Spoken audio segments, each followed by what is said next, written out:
everybody. I really appreciate your coming out tonight because I think we're talking about things that are so on the ground sustainability. What really makes a difference a lot of times is local and county, city, sometimes state politics. So first up, by the way, my name is Michelle Rogers and I'm with the Center of Excellence for Field Biology. I absolutely want to thank my group, the Center of Excellence for Field Biology, but also the Department of Biology and the College of Science, Technology, Engineering, and Mathematics, and Karen Reynolds, our dean, who helped make all of this possible. Really, made it possible, right? We've never gotten this filming. This will be available as a live stream, but also as a recording later. And I think, yeah, we would have been able to do it. On one of the table outside the registration pages, there is a QR code on one of those documents if you want to share the link with somebody later. I want to thank all of you very much for coming. And Joanne McIntosh of Local Sierra Club for working hard to get great questions together and moderating the discussion. And I'll get out of the way and get started once we go. Okay. For more of the same, thank everyone for being here.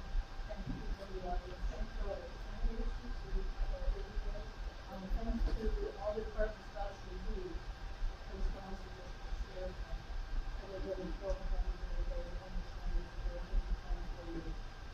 The direction I appreciate you making time. I do want to mention that we have 7 candidates running for city council here, and we did invite all 16 candidates, and we appreciate your consideration of how we So, I would also like to start off with the candidates introducing themselves and just more of the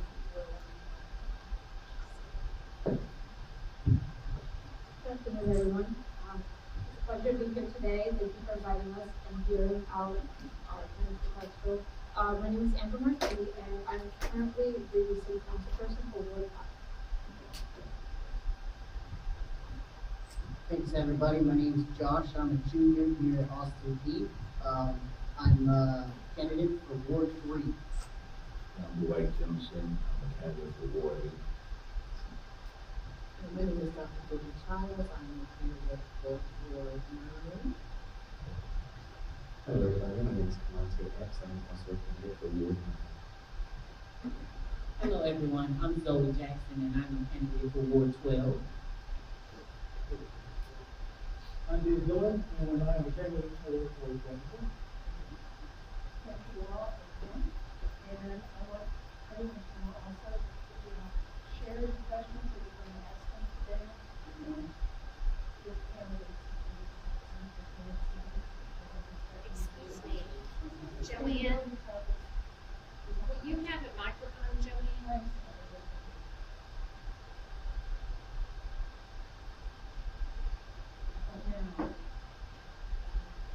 These are sustainability topics, and sustainability is sort of a word that people have various definitions for.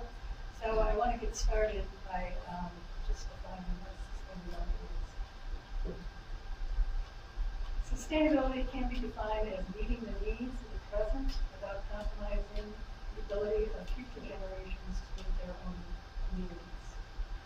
It encompasses and balances social, economic, and environmental factors for the benefit of the entire community. No single factor can overshadow the other two without becoming detrimental to all three, and thus to the community. A little background in Clarksville. In 2017, Clarksville and Henry County prepared a sustainability report. Very few people are aware of this. In 2021, the city of Clarksville created a sustainability board. There might be a few people who are aware of it. In 2023, a survey assessing the sustainability of the 500 largest U.S. cities rated Clarksville 491st. A very low position considering our rapid growth. So we have decided on these 4 questions that address the need for improvement in sustainability. By what measures this improvement will be achieved, and how your elected position where they reviewed implement a course of action. Candidates will each have 2 minutes to speak to each question, and just so you know. Everybody Excuse me, I'm gonna interrupt you just once. People who are watching the live stream are still having trouble hearing. Does that microphone help the situation? I mean, it does in the room. How about the live stream? All right, how is it now? So I can remember to get close enough to my face. Okay. So you'll have 2 minutes to speak, and we will rotate the order of candidates on each question. Okay. So the first question, Mr. Whitlam, Josh, will answer this one first. It is a 2023 survey by Yale University showed that 65% of Montgomery County residents believe that global warming is happening, and 52% think local officials should do more to address it. Results that are higher than those of statewide responses, but lower than those nationally. Clarksville is the 5th largest city in Tennessee, but the only one of the top 5 without a sustainability director or department, or a climate action plan, which is a resolution or goals to reduce greenhouse gases. So we are the only one of the top 5 largest cities that don't have this in place. The question is, would you advocate and sponsor a resolution for creating a sustainability position and developing a climate action plan in Clarksville, Montgomery County? Josh? So, I don't know too much about the numbers that you just mentioned, but I do know that 97% of scientists agree that climate change is real. So, I would advocate for the current group, people who are on the sustainability board now for the city, for them to be in the position that we just mentioned, and I would advocate for that. And then I would advocate for a plan because we need better students of the environment. I would advocate for a plan to reduce the greenhouse gases. And our carbon levels have been rising since like the 1960s. And I think just last year was the only year that's going down. So yeah. Okay. And turn the question to Amber. So for me, I would actually like to see the sustainability board restructured. There's been a lot that has not been able to be accomplished the way that it's at currently with all vacancies. Quite frankly, I didn't even know that we had so many, especially city council. We don't have enough people on that board. So I would like to see that redone so that they're more efficient and effective before I would be for director, just because a director is going to cost taxpayer money, and I would like to make sure that the board can get this done before asking the taxpayers to, add to that budget. As far as the plan, I would like to also see our county dump kind of upgraded to a more modern facility. For example, our recyclable materials, it takes a heavier facility to do. The type of facility we need is an industrial composting facility, and we don't have that. The closest one is within 200 miles of here, so I would like to see our facility upgraded to that, so that way our recycling materials can actually compost down into here, and that's something I would like to advocate for as well. Great, thank you. And then next, Mr. Johnson. I would vote yes. To piggyback what you said, recycling is very expensive. It's for people who have money to recycle. I would love for us to venture in something that's affordable to their families and the communities for recycling, for it to be affordable. And some cities can have it for free. But I would really vote yes for it, but I think we could do a better job. Both of the people to really care about and seeing out the value of what it needs to,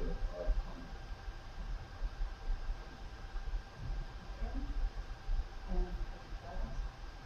Yeah, so I don't, necessarily, we're not against each other, this is nonpartisan, but I think that a sustainability director is imperative, because you have people on the board that are not equipped to think about or know about the, climate change. We are, we need a climate reduction grant, some way, and recycling is not just for the wealthy. How about we get a plan where what we can do is if you do recycle, then you get a portion of that off of your bill every month. Because we recycle, we send it down to the center, and then the city or whomever gets the reward for it. Why not reward the people for recycling? Larger cities do that. Have a certain color trash bag or a certain color container out in front of your home where each one of those containers represents cans, plastic, or glass. And then we turn it in, you get the money for it, you get a portion of it, and then an additional reward to whatever the station is for the city, whoever would get that money. But I don't think that recycling is merely for, well, we need to stop putting these centers in places where it's low income. Put them in other places too, because now the low income are overran by rodents and everything else, because we want to move everything in places where brown people are, instead of putting them in all of the areas if we're going to do that. We're not making any money off this. We're sending them over to other Asian countries.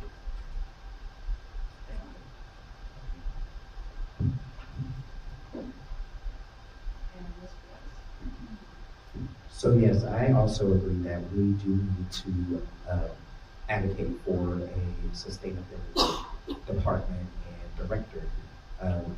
We don't have these programs that can help with the gas emissions that come out from Clarksville. We don't have recycling, we do not have composting, and thanks to the sustainability board, we do have these numbers and this research to know what our city needs and how we can make a change.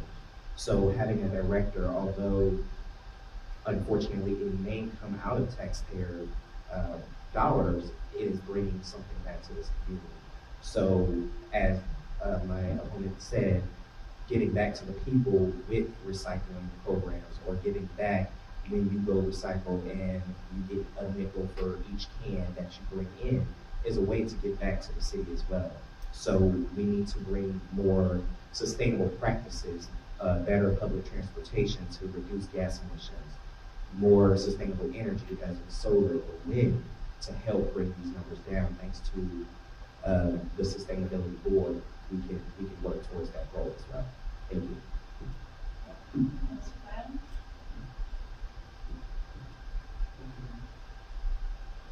About 2,500 years ago, there was a Greek story called Peay. And he wrote a fable about a man and a grasshopper. The moral of the story deals with preparation versus just living in that.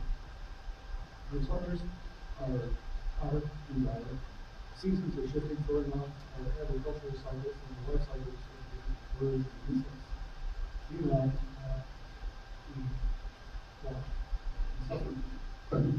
Clarksville's been the grasshopper, while other big cities in Tennessee have been the cat. They've developed a plan, and they've hired full-time people to carry that plan out. Now, unlike the fable, Clarksville is not waiting for winter, and we don't need to wait until the weather causes us to go begging for emergency funds due to long-term impacts of climate change. And unlike the story, the other largest communities in Tennessee have plans, and they'll share the wealth and knowledge without us having to pay. So the beauty of this is the knowledge that is custom created for our area. We're living pretty much on the same line. So 89% of the plans that are already out there can be copied and pasted or communicated. In school, you are punished if you copy and representation. In this situation, it's not supposed to do it, and you can start doing it. And having a sustainability director like that, even for those who dispute climate change, it's hard to argue with the city. And if we are smart about what we do, how we take care of our trash, how we save energy, then what could, what the city, county, and all of our citizens. And as technology advances, we need a dedicated us to weigh in on the risks, the benefits of keeping current technology versus the innovation. In the long run, having an expert will pay for itself. Thank So, you. sum it up, I'm strongly united in this concept, position, and we develop that. And Ms. Jackson? Hello, everyone. Again, my name is Zoe Jackson, and I'm running for Ward 12. The question is, would it be support or advocate? And yes, I would support with more knowledge of how we are utilizing those resources now. Am I a big advocate of getting a director in there in position right now without understanding where we're failing at? Then I would say no. But that would come with me actually being in the seat once I'm elected to better understanding or having a better understanding of what it is that we need and how it is that we can help or sustain the needs for that will include everyone. Clarksville, Tennessee is not only the largest city, but we are also the youngest city. And according to polls, 65% of the residents acknowledge that global warming, and over half of the residents, of those residents, feel that we should be doing something. I do not feel that we should just be doing it because they ask without education. And I feel that the proper education and resources are needed to be in place before we continue to just waste money. Thank you.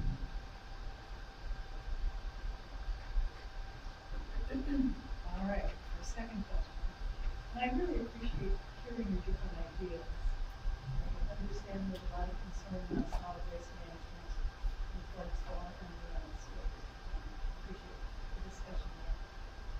The next question is, low-income residents across the country suffer disproportionately from environmental pollution and energy burdens.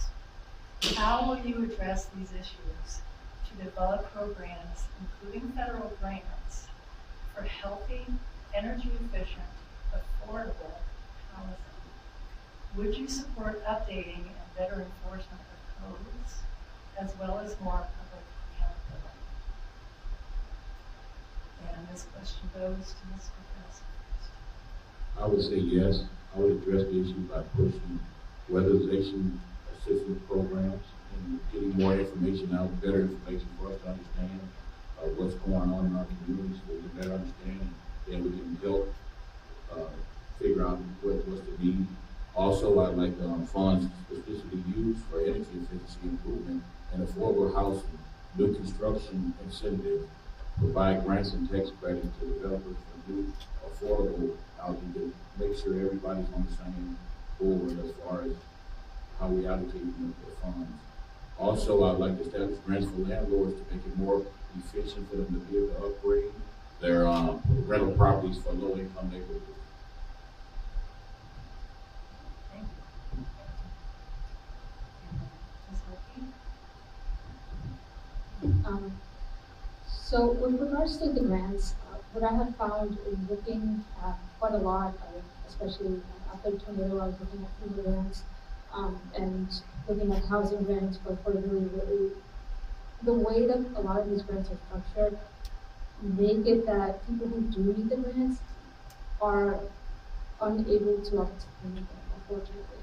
For example, when it comes to FEMA grant for a storm shelter, you pretty much have to pay the cost of that shelter, and then you'll reimburse you. Those shelters cost anywhere between $4,000 and $8,000. So who has that money up front to pay? You know. But again, they do reimburse you. You just have to pay the upfront cost. There is a program the city has about helping first-time homeowners, and they do give you a lot of money. But again, the requirements make it that it is unobtainable because they require that you have 3 months of your mortgage in your account. You have to pay $1,000 escrow, and again, people don't have that kind of money sitting there. What they're looking for money to help them out. So it's difficult to rely on the grants as far as energy efficient homes.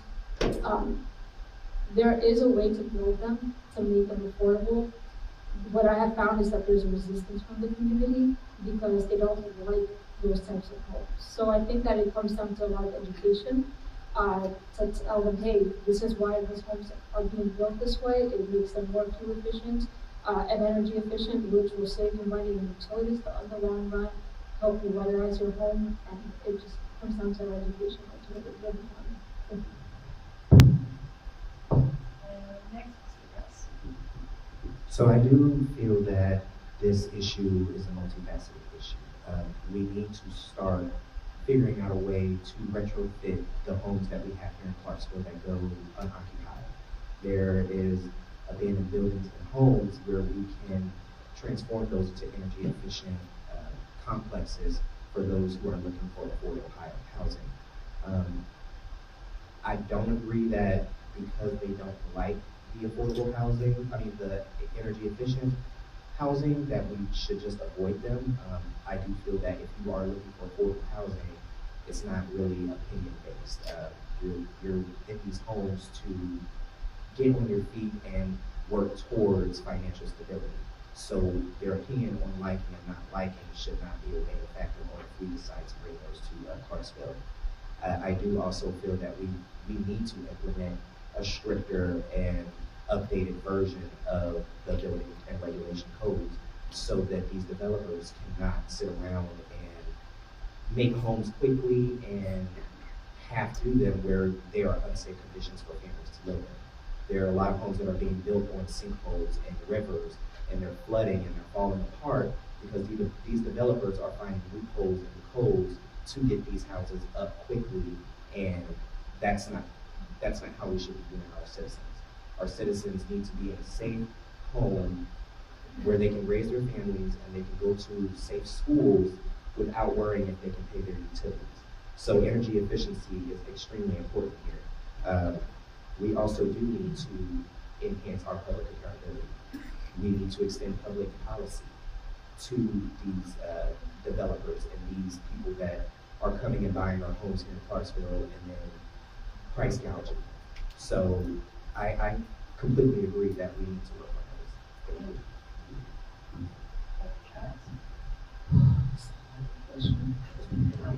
this. So, yes. We need more codes, better codes, better accountability. So, Clarksville, we are the 7th most populated. Not only are we the 7th most populated, we are the 7th richest city, not state, city, right here, Clarksville, 7th richest and 7th most populated, right here in Clarksville, Tennessee. And why don't we have climate control, climate reduction grants already? Why wouldn't we put homes with solar panels? There's one of our city councilmen right now, when he was running, he did, out of his own pocket, he put solar panels on the bus stop, on one bus stop, because there was no other. Why can't we use solar panels? We have these cars that run off of battery and gas. Why couldn't we make a home do the same thing? Why can't we take some of this blighted property and use that blighted property and put people in those places? And I believe that yes, they have to live here. They have to live in that place. So why wouldn't they have a choice? They can either choose not to live in it and continue to live how they're living, or they take this property. And why can't we double tap? Why can't we have it be energy efficient here? It's just we have so much property around here. Like Mike said, we have people coming in from other states, buying up the property, putting whatever they want on the property, increasing the price so that no one can afford to live in there. That black box across the street allows all these, anybody to be able to live there. The students can't afford it. The students come here with full ride scholarships. They can't even afford to live because they gotta live in their car and eat whatever, go to Lowe's and Fisher's and eat. Because these places aren't efficient for them. That's all I have. Thank you, Mr. Childs. Ms. Jackson.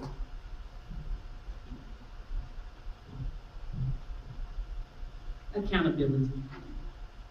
My biggest issue is with the lack of accountability in reference to how we utilize the funds that we already have. We have both state and federal funds, grants that help support low-income housing with efficiency concerning windows and installation and mold in the homes, but there's no accountability. There's no one in place that is holding the builders and the landlords accountable for their actions and how they're contributing to what's happening to the homes. There's no accountability to the the builders in reference to how they build homes. We're trying to put them up at such a rate, and me in the process of buying a home now, I told my realtor, I don't want a new home. They going up so fast, I'll be scared to live and have my grandchildren to feel safe in a new home. I went down the street in my home, my area itself, me and my son counted from ground zero to day 15, that house was up, stuccoed, blocked off, roof, the whole nine. There's nowhere in the world that someone actually came out and inspected that house to standard. So I feel it's accountability that's needed, and we need to trust the people that we're holding accountable to build these homes and these landlords for low-income housing. Thank you. Mr. Byron? It's Bill. Dylan? Bill. I'm going to switch around a little bit because Ms. Jackson did a comment that goes to the end of what I did. I don't have sufficient time to get into updating and enforcement of codes, but as Ward 12 councilman, when I'm elected, I will seek public accountability, see whether or not our strategic plan is realistic. And if it is, I'm going to ask why the city is doing so poorly with our residents who need the most help.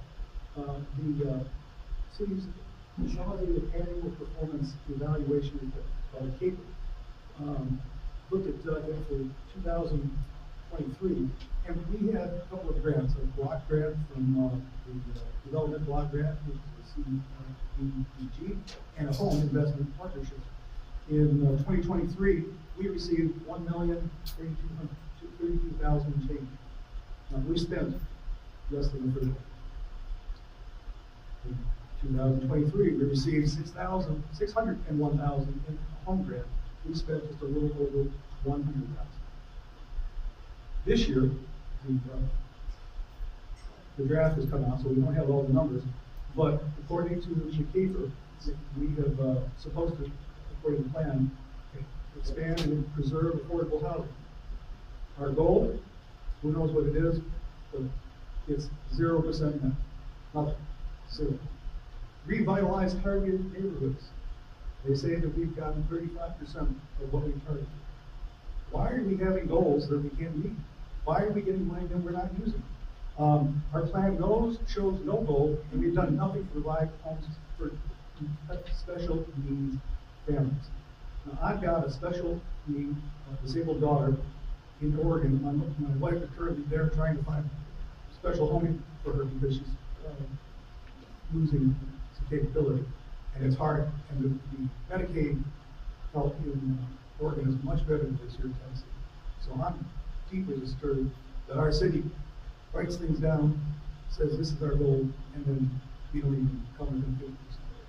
So when I'm in the city council, we don't know that. Because the other part of this is that energy efficiency takes second place when somebody is living in a tent across from the Kroger's at Lowe's Drive. We've got 202 people without homes. There's over 1,300 kids that don't have a home. They get special services, but they don't have a place to put their head down and protect their close. It's wrong. It's wrong. Thank you, Mr. Bell. And finally, Mr. Bell. Thank you. So,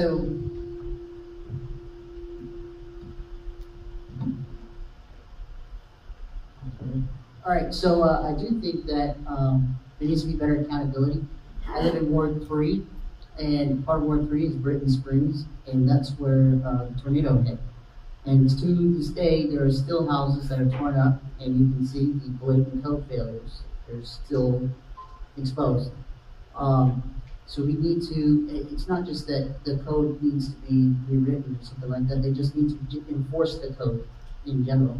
You can see from where the tornado hit that the code wasn't enforced properly.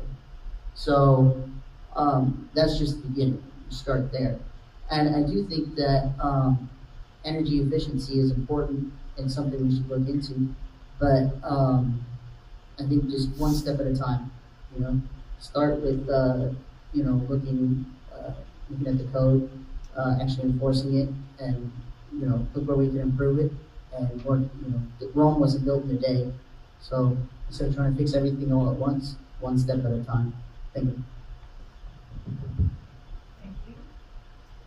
And we'll move on to our next question.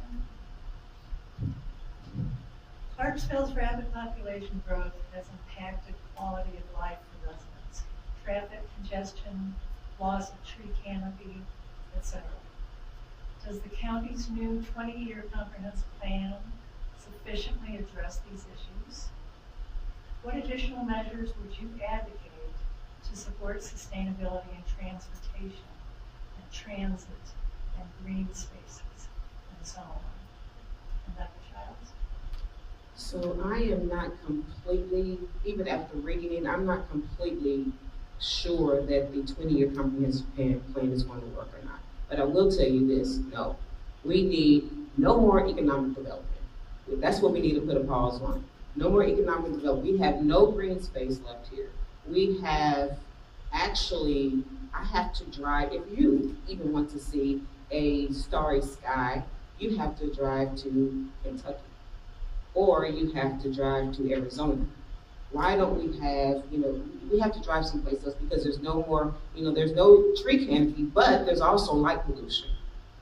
So when we take down the trees, we put up these large lights that the lights are as bright as this on the street because we need to see everything. So those are the two things that we need to stop. Have no more economic development. The animals don't even know where to go anymore.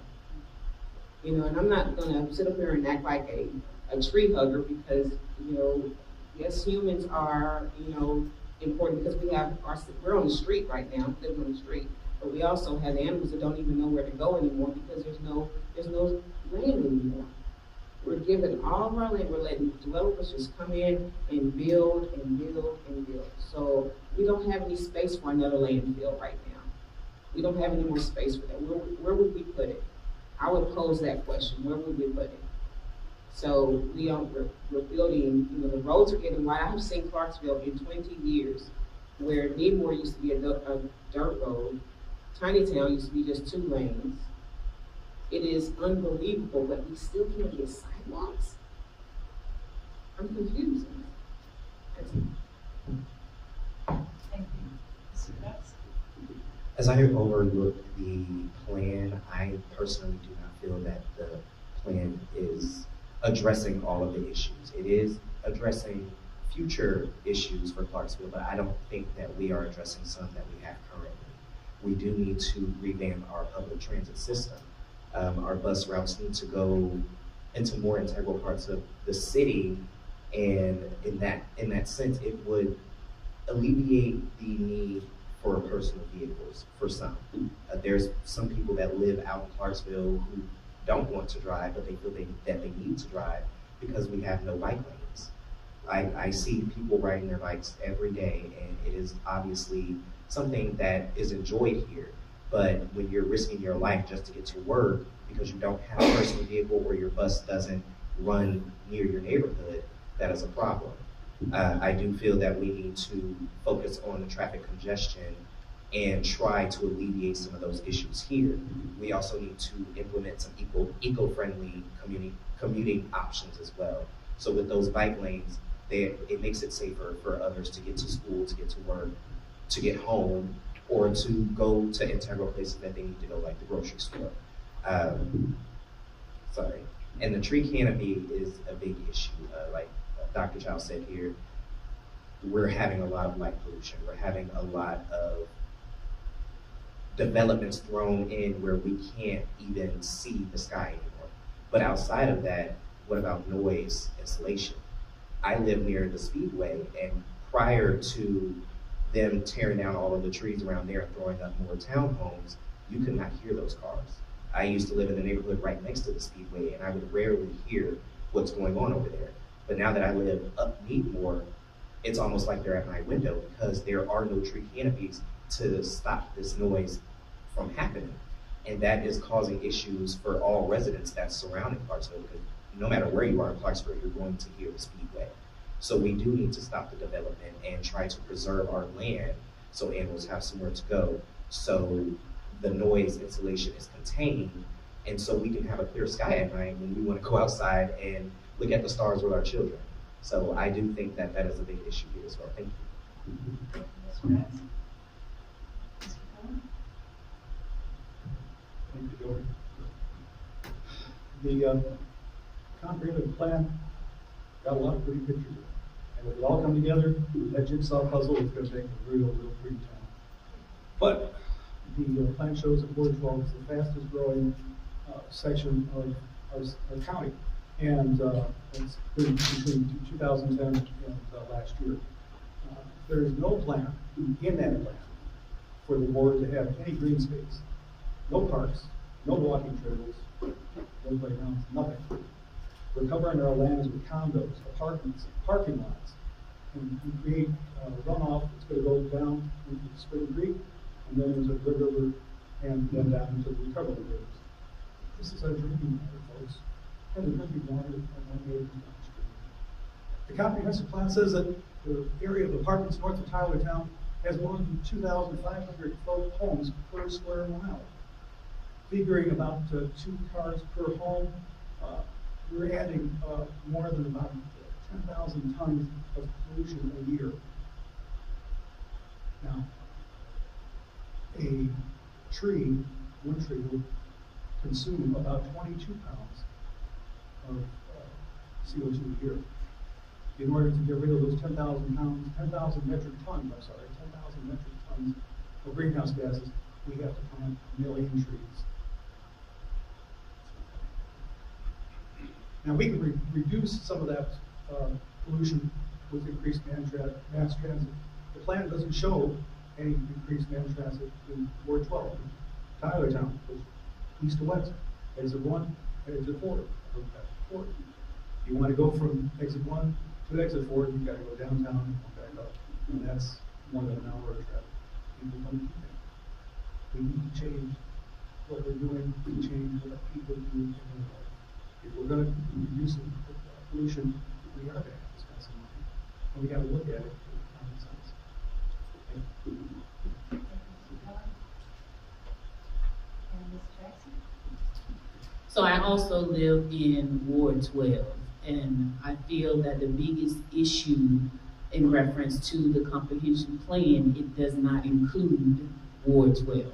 I'm looking to buy a home in Ward 12. We have no safe walkways.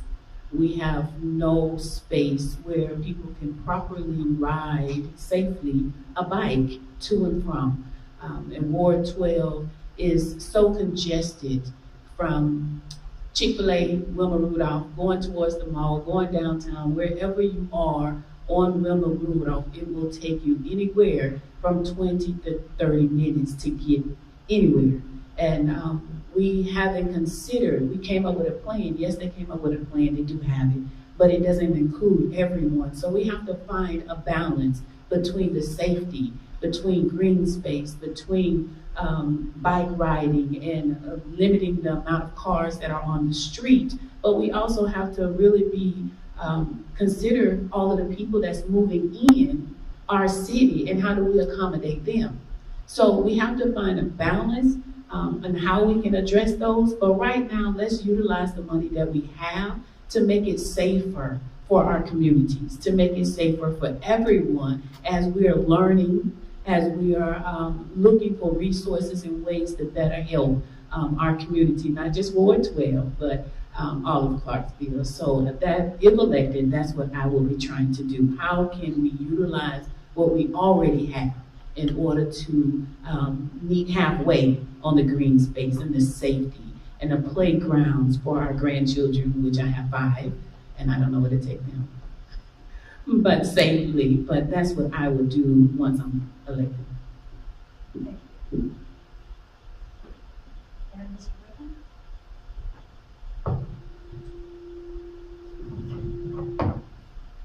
A key part of my campaign prior to coming here today was I wanted to overhaul the CTS system because the rate at which Clarksville was growing, and also because I'm disabled. I only recently was able to drive again after 9 years. And I would, in the 9 years that I couldn't drive, refuse to use Clarksville's transit system because I didn't think I could get anywhere on time. And it's because there just wasn't enough buses. That's, I mean, if there's not enough buses, then probably putting out too much pollution anyway, you know. So anyway, I want to overhaul the CTS system, add more buses, and consider something like a trolley system as well. This would A, help people who can't drive, and B, that would help with the levels of pollution in Clarksville. In Ward 3 where I live, we have a area that was all trees that was destroyed by the tornado. I like to preserve that area too, but we'll see what happens. Thank you. And Ms. Markey? Thank you. As far as the comprehensive plan, that plan actually was about 2 years in the making, maybe a little more, and it involved a council coming into the city of Clarksville and talking to the residents multiple times throughout those years, talking to elected officials separately, together, everybody. And I attended quite a few of those meetings, and up until the draft, where they presented us what they found and asked for final input. The plan that we have currently, I wish I had brought it to you guys because I could have shown you every district, that I feel does address a lot of issues that need to be fixed with regards to greenway. For example, in my ward, it does have an outline saying, hey, this area needs to be preserved for green space in connection with another greenway avenue, for Campbell Boulevard. We need to reinvest into that to fix it up. Like it's a guide ultimately. It's not what it is right now. It's made so that way the elected officials in the city can look at it, have a plan, and then come up with resolutions. Say, hey, we need a park in this area. The plan says we need a park, therefore we need to make a park. That's really how we use the plan ultimately. And I think it does address those avenues. We just need people to make that happen. At the back of the book, it does give you suggestions on pretty much low-hanging fruit, things that we can do to fix around the city. That will take a couple of weeks, a couple of months. That will cost the least, all the way to taking a couple of years that would cost the most. And then it's pretty much a checklist. Let's just start knocking those off and fixing the city that way. With regards to transportation, I looked into that. It's a very difficult thing to dive into just because the way that funding is allocated, 25% comes from the city. Another 25 is from the state, and 50 is federal. And they pretty much tell us what routes we have to do. One of our bus routes services Kentucky, and we have to because we get that funding, and they tell us that's part of your jurisdiction as well. And again, it's difficult. We get funding based on ridership also, so the more people ride, the more funding Clarksville can get to therefore add more buses. I think that we need to upgrade the method in which we choose the routes. I don't think it's very scientific. I've sat down and spoken to them about it, and it just seems like it falls on deaf ears. So at this point, I would say to the residents, get people in who have the same vision of fixing the transportation, because it just doesn't seem like we have enough people right now to do that. And yeah, I just think we need to be more efficient. Thank you, Ms. Murphy. And Mr. Jemison? It's 192 pages of a lot of reading. It looks good on the paper, but it's a lot of reading. Me, myself, we drove by a home, the kids were sitting outside playing. I get really emotional with them kids because I have some, and they can't play. There's no trees. Kids go outside for 5 minutes, go in the house. It's not fun anymore. There's no shade, there's nothing. The yards are built like 5 by 8, there's no room for the kids to play, even if they want to sit outside and play. But there's no shade from it. If you go to these new parks, there's no shade trees, there are metal pavilions. You sit up under a metal pavilion. There's no cover from anything, protecting the kids from anything dealing with the sun or even being comfortable. As far as transit, it took us 30 minutes to get off of our home in Ward 8, and it was miserable. I think I got here 2 minutes in time to come and do a meet and greet, but it's horrible with the transit that you have to drive to get what you need to. So if you're on the bus, I don't think the transit system with how large we've gotten in our city would be efficient for someone to get on the bus and make it to anywhere if you can't get there in a car. But if we are going to have to utilize the buses, I would love for them to go to a hybrid bus, maybe do hybrid busing. But even with that, getting on the bus is still like getting in your car and driving 2 minutes to Walmart and taking you 30 minutes to get there. So I would say with this plan, we keep planning for the future.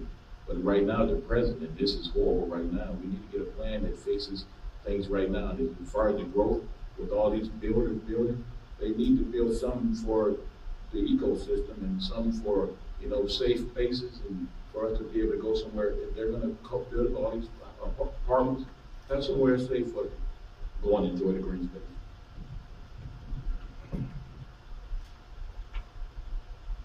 And our final question. Clarksville has abundant expertise in its academic, military, nonprofit, and business sectors. It could assist local government officials in implementing sustainable practices to improve the quality of life for its residents.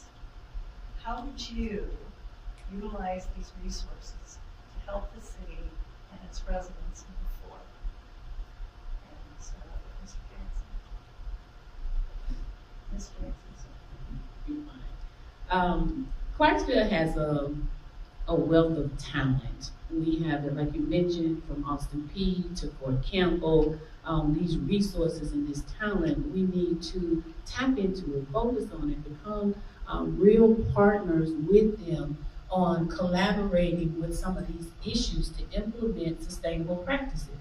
Partner with ASPU can help develop, and test these energy efficient technologies that everyone keeps talking about, while the military experts could also help with the logistic solutions that are needed, thinking outside the box to address some of these issues. We also should be more involved with some of our nonprofits that are out there doing the work, but they don't have enough people to help them implement at a speed or at a rate where we can see the difference. So I would support and advocate to utilize those resources, those partnerships that are around us so that we could be better equipped in going forward in meeting these needs. So once elected, those are some things that I would look into and how to address and utilize what we already have to its max capacity. Thank you, Mr. Bill? Thank you. I'd like to say thanks to everybody for coming today, and I appreciate your time and your patience.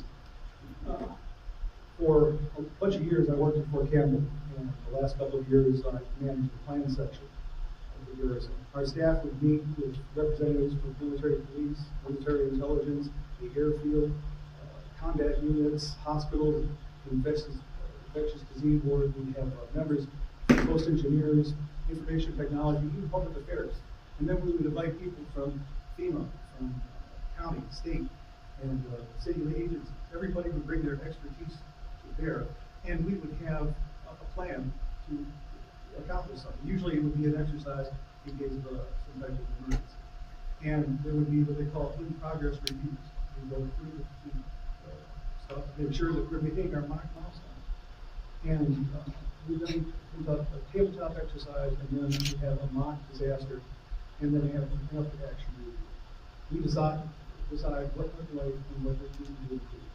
Some exercise we practice for a major earthquake or a terrorist organization hitting the installation had never happened, and I pray that it never will. But ultimately, we need to plan for the future or we can recover from a disaster. I've had years of experience participating in multi-contingency plans and doing the work to coordinate, collaborate, and achieve a specific plan. The beauty of this initiative is that everyone benefits from the effort, and everybody brings to bear their own special skills.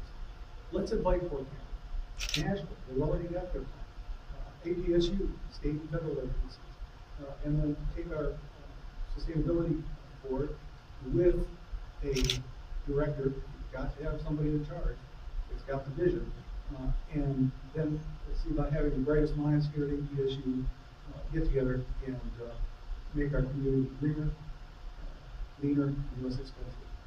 Most of the agencies have been involved in exercise and drills, so it's not like we're reinventing the wheel. But like the wheel, we come back to full circle. And while the city and state can both advocate and sponsor the sustainability office, we need a sustainability office. So when I'm elected to Ward 12, I'll use the skills and experience to make this one of my priorities. Thank you. Mr. Rickman? Sorry.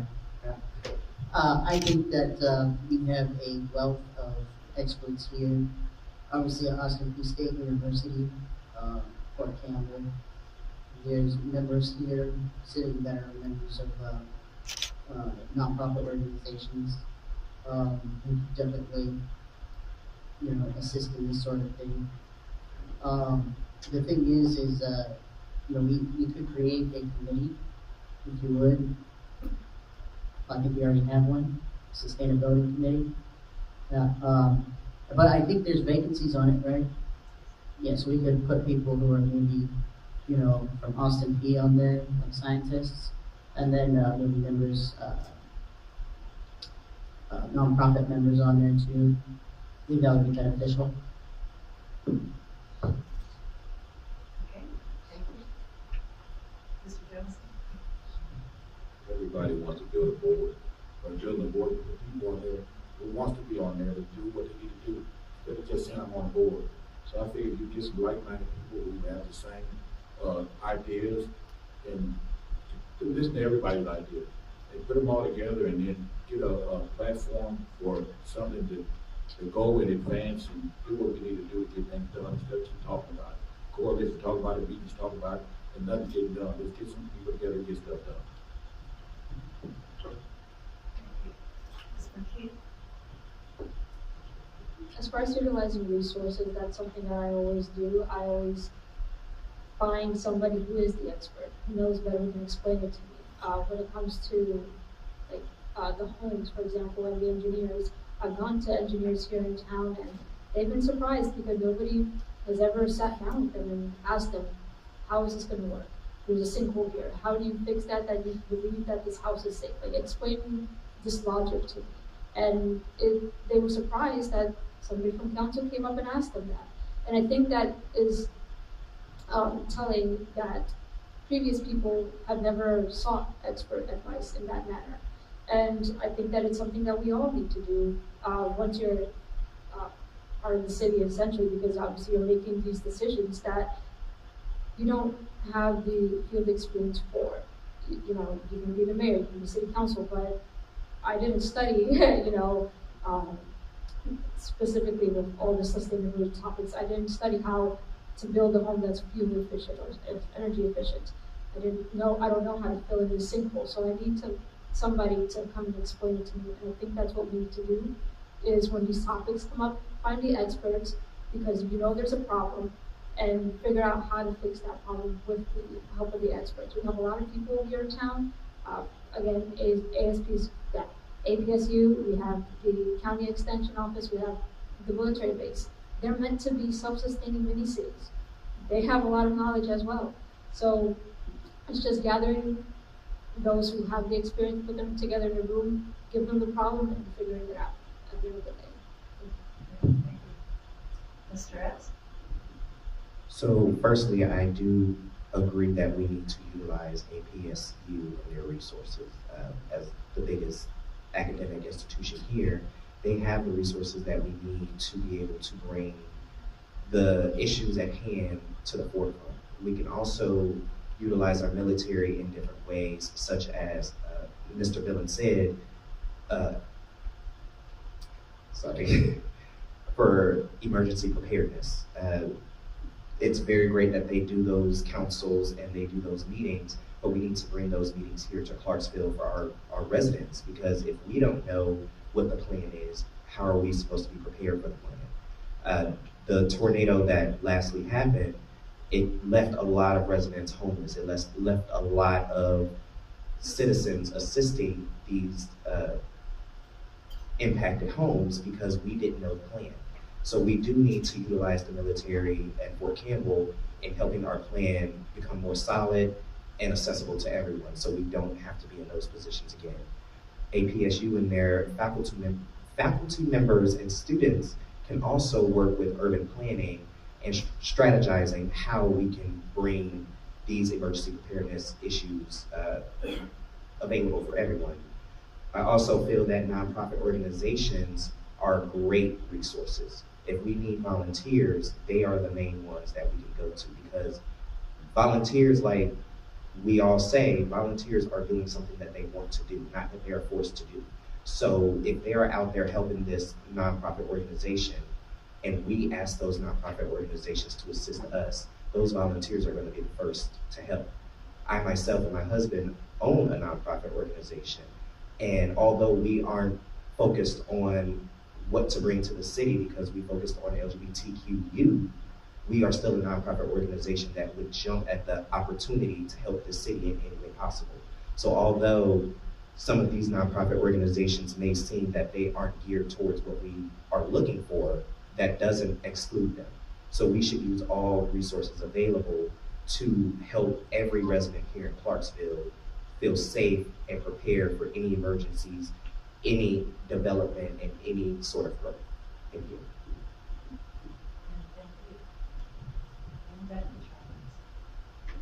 So I really don't have a lot to say because they said it all. I'm just gonna take everything Councilwoman Marquise just said, bring it on down here and say the exact same thing. But the main thing we need is we need someone who's smart on the subject. Not necessarily, I'm not saying smart people, smart on the subject. So we have to have a sustainability director to help guide even the people in these nonprofits, the Fort Campbell, APSU, who do we want, who do we need, and how are we going to get this done? So we can't do it with just people that I'll be on the board, just because you want to be on the board and have your name, online somewhere. We need people that are smart about it, that know something about sustainability, that know something about the $369 billion that we got none of with clean energy. We need people to know where that this money is out there, and then we need to live a piece of that pie. We got none of that money. That could have been a resource that we could have used. Thank you. And thank you all. This concludes the questions. We've got a little bit of time. The state candidates will be here answering questions at 6 o'clock. So I encourage you and the public to maybe get together for a few minutes here and get to know each other a little more and find out what pressing questions they might have for you as well. But again, thank you so much for being here with us today.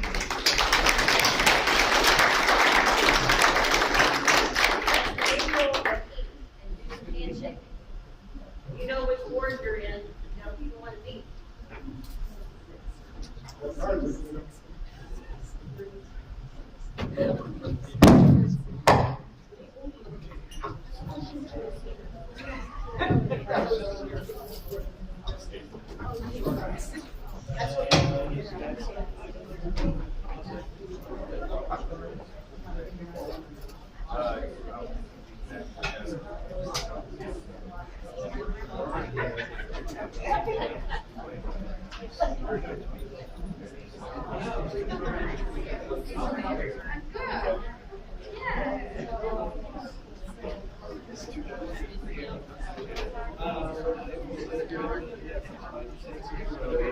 Hey, how you doing, buddy?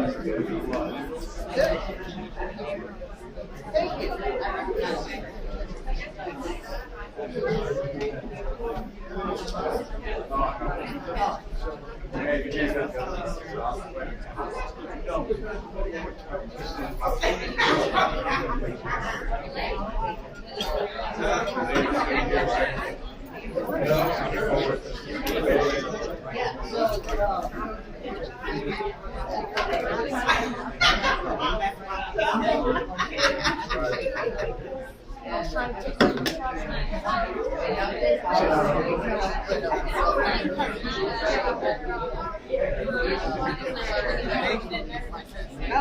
Because I was, this is my area of expertise right here, so I'm trying to calm down.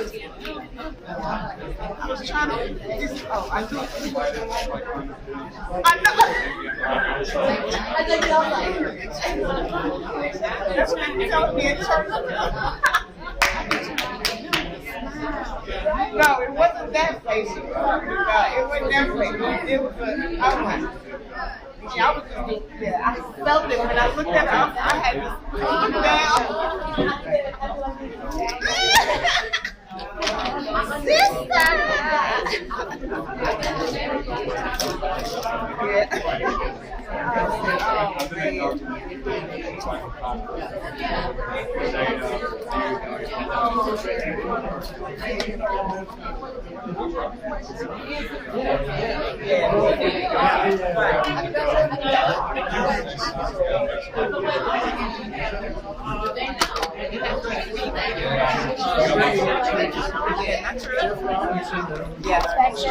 Sorry.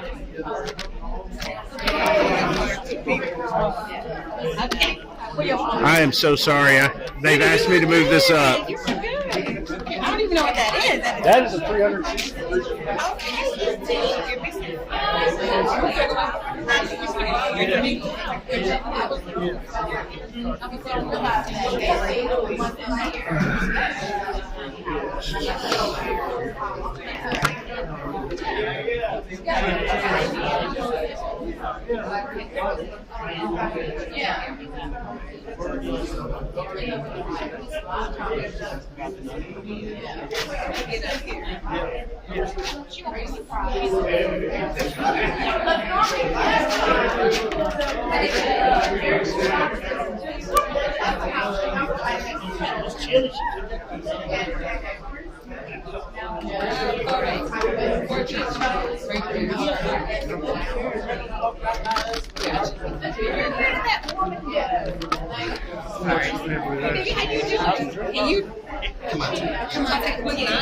Nice to meet you.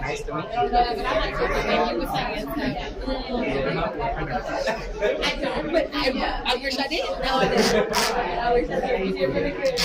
These things make me nervous. You seem. Oh.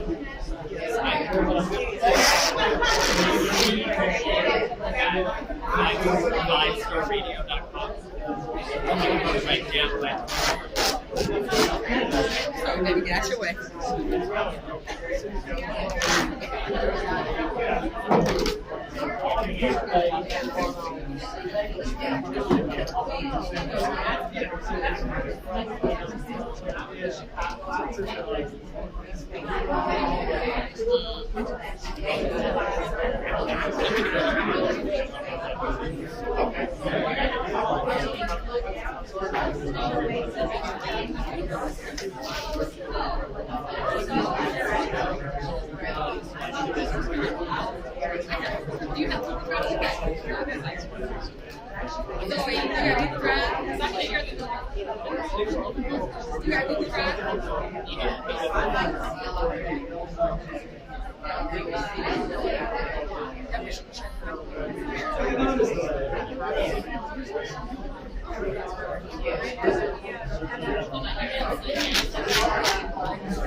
we ain't gonna do it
Yes, sir.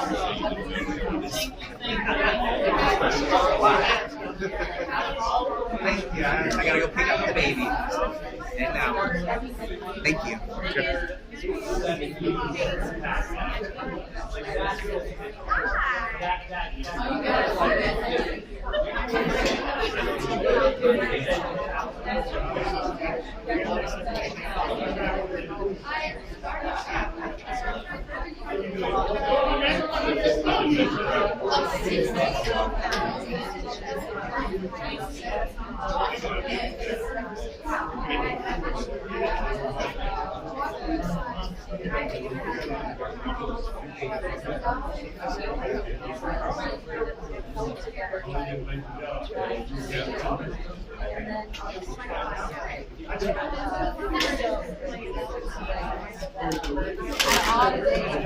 My phone tells me I'm filled with storage.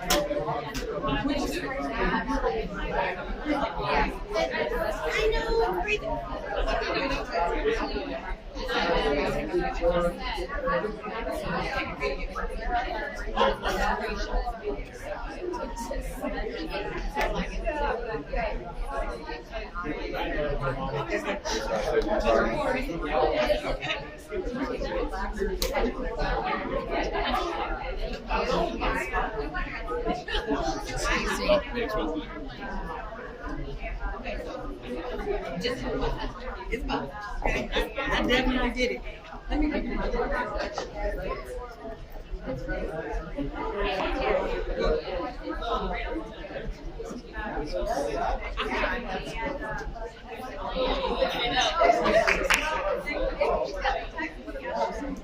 Thank you so much for coming.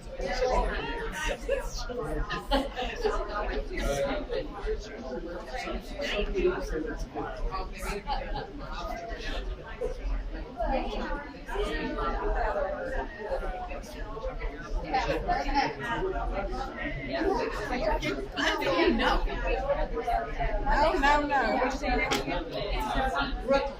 I know it's not going to be the Bridget and Simon.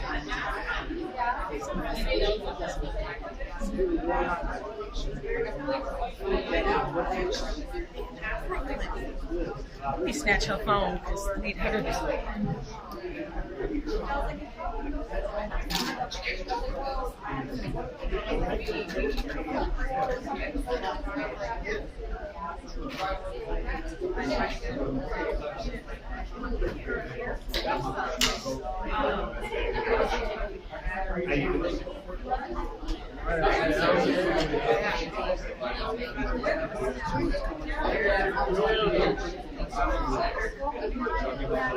We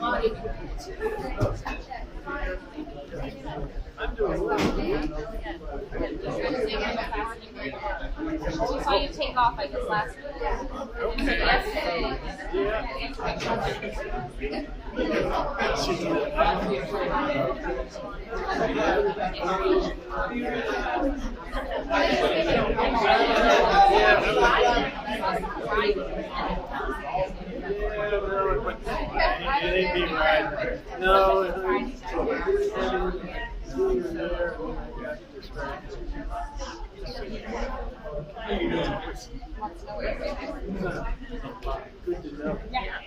Better be legit stuff. Yeah.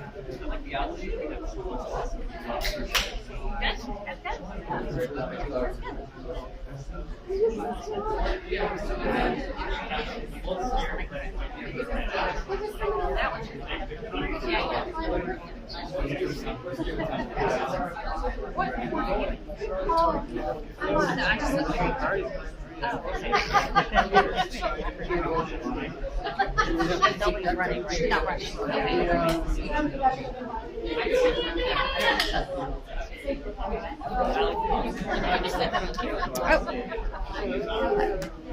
Hi there. Is this thing live? Hi. It might be.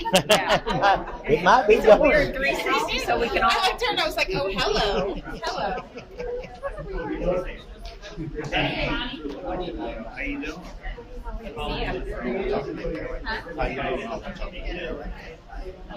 Thanks for waiting. If you're tuning in now for the state candidates, they're going to start at 6.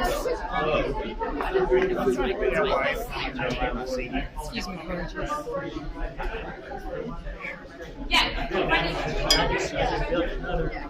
Signed today, going another. Hi, I'm Kara Reynolds. I don't know if we might be congratulating. Very nice to meet you. I'm running for state senate. Oh, good. Your reputation precedes you. Thank you, sweetheart. You're welcome. I hope to earn your vote in November. Yes, ma'am. I just hope you vote the city council person. I'm a retired Army Master Sergeant. And a mom. Party. I think that supersedes all the rest of them. No, nice to meet you, sweetheart. Nice to meet you. Hey, good luck.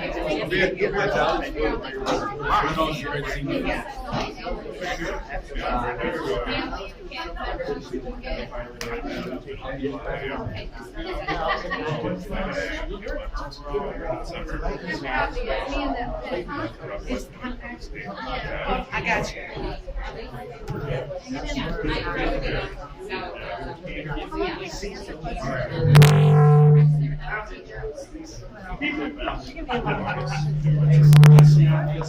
Yeah, Garfield's here. Plays here. Thank you so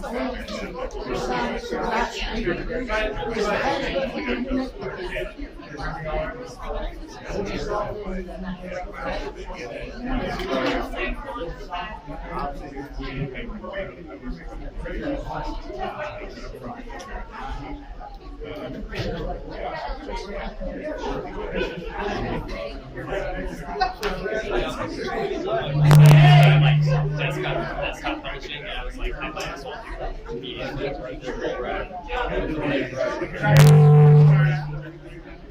Oh yeah, you saw my you said some of my stories like Not that like I was great at writing stories. I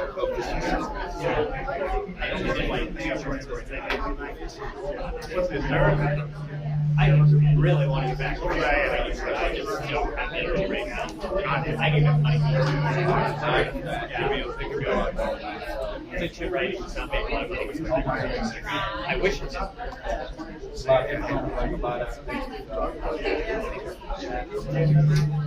Journalism, on the other hand, there's always Take care. I'm not sure part of journalism trying to get like reporting. election journalism. Oh, you came at the perfect spot. Yeah.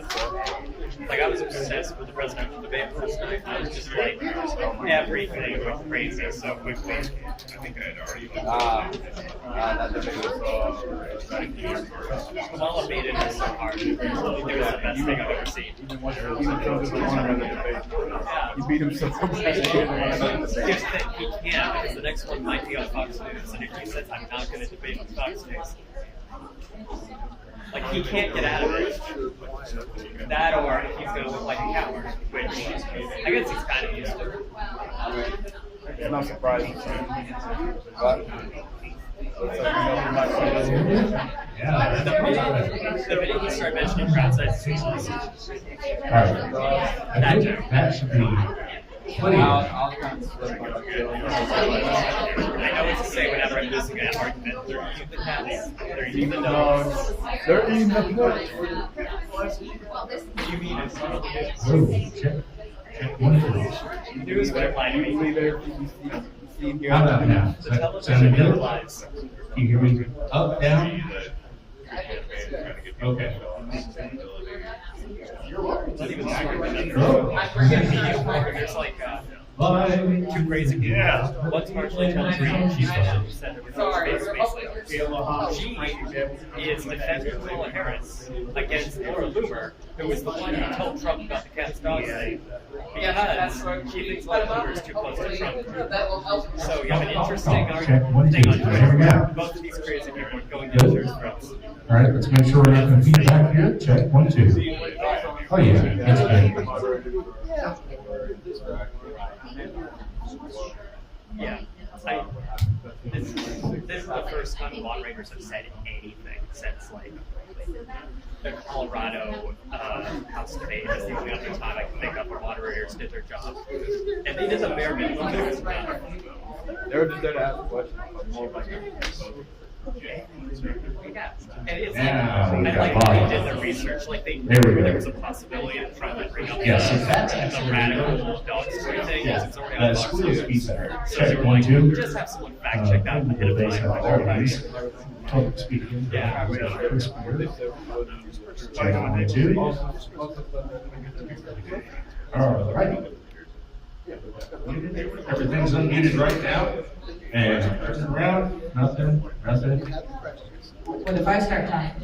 We can both talk at the same time. Any reverb? Nope, no reverb. No reverb, all right, this is great. No reverb, no reverb, we're good. All right.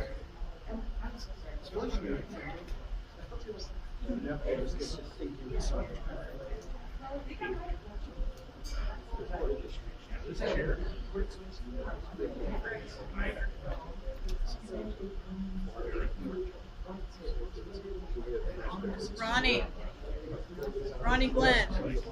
Where's his name up there? Where's his name? Where's his name up there?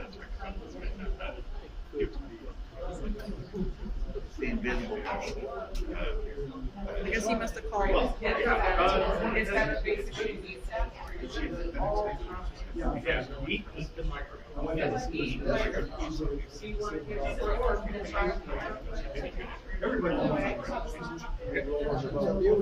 Yeah, feel free to take a full 360. We should not be getting feedback.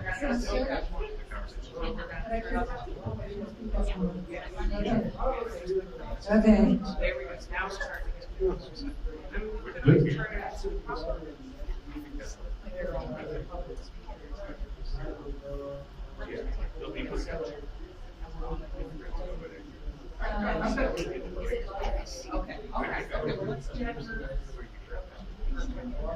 Good. Absolutely. No, see, I didn't realize, now I'm access to the room, that I was not checking the correct microphone earlier. So that's on me. Then now, goodness.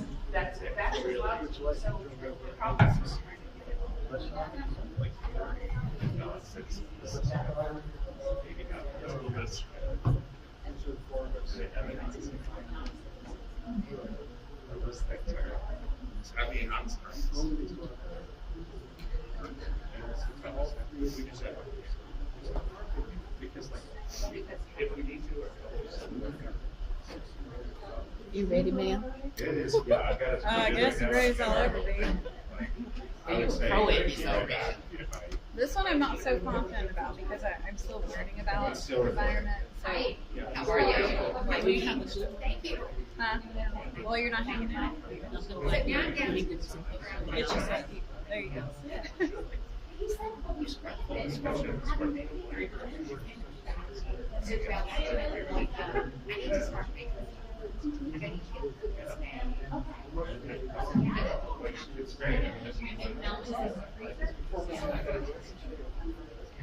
That's fair, yeah.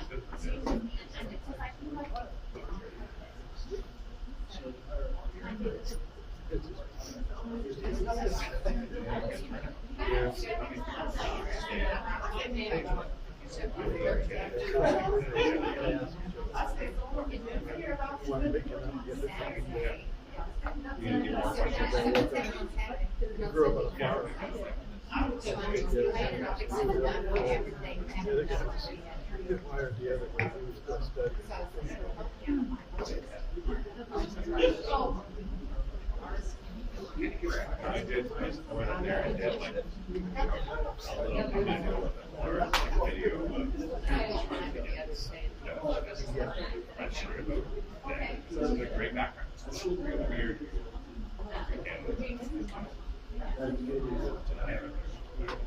I just got my license. I just got my license.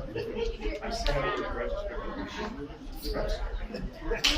Yeah, I've got to go finish it up.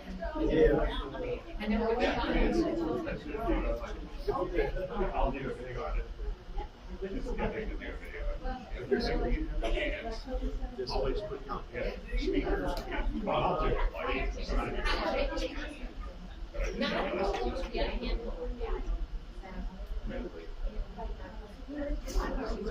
Thank you. I'm excited to get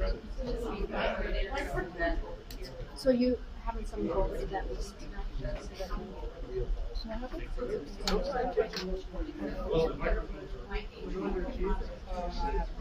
All right. 6 year olds in charge. I think it's 7. It's supposed to be till 7. That'll be great. Yeah, my opponent signed up, said he was gonna. Oh, I'm sure there was a conversation. Okay, thank you. Okay. Just the Dems. The Democrats. Yep, of course. Because they're the ones that come up. Actually, Republicans can, they just don't have courage. That's the difference. They don't have the courage to stand. They follow the mayor.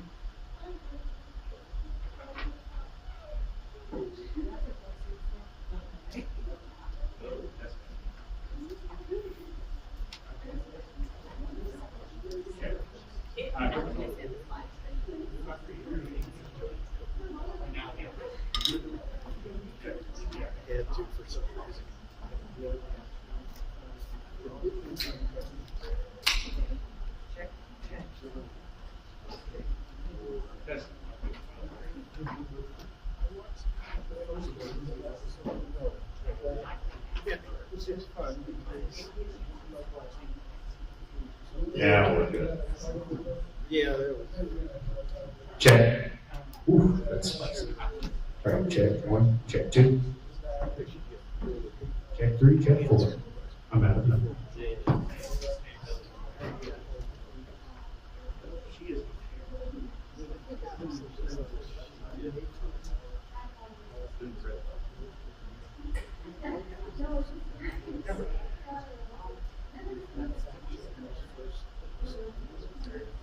Folks, we just have a couple of minutes left, but we still have food, cookies, and soft drinks in the cooler if you missed those.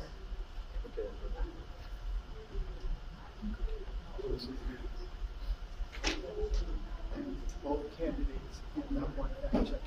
Yeah.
I'm here to welcome you and then make sure that you don't trip coming over here to your seat.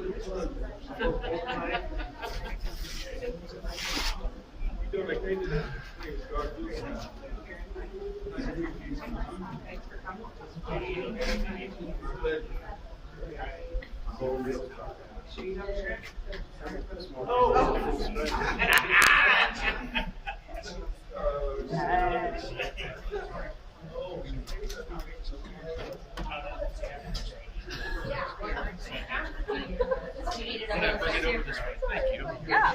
Appreciate it. Takes a village, y'all. Takes a village. Thank you. Oh, sorry. All right.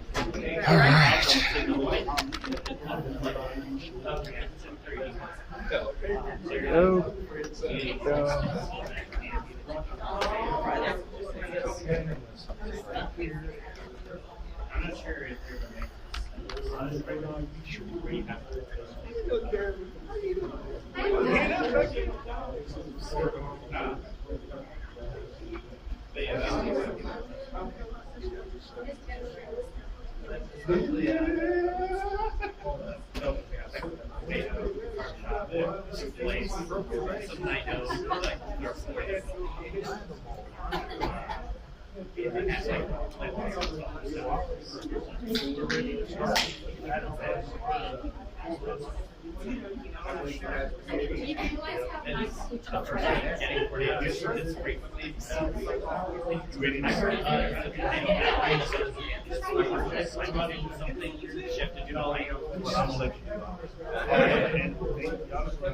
every 5 years. Now it's one every 6 months. That's my perspective on it. I know that it could just be like. I thought we just were advertising.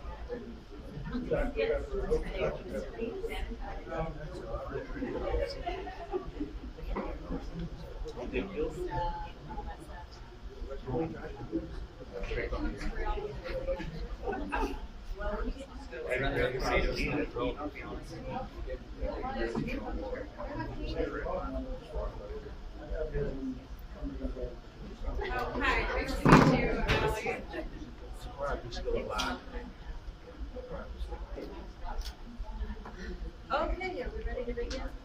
Okay, welcome back, everybody. Now we have state candidates for our office, candidates for state office, and they're going to introduce themselves. I'll let Joanne McIntosh with Sierra Club of Parks and Montgomery County carry on. Okay, thank you, Michelle. I just want to make sure I thank everyone who's here, everyone in the audience, all of our candidates who are here. This is a very busy time for you all, so really appreciate you taking the time, making the time to be here tonight to talk with us. I want everyone to know that there are 8 candidates running for 4 positions, these 4 positions in the state legislature. And so we're batting 50%, and thank you all for being here. The candidates did receive our questions in advance and some information materials, so they have an idea of what we're about to ask them. And I will now just ask each of the candidates to introduce yourself and tell me what district you're running for. My name is Garfield Scott. I'm running for State Representative 68. I am State Representative Ronnie Glenn, and I am currently the State Representative for the House District Seat 67.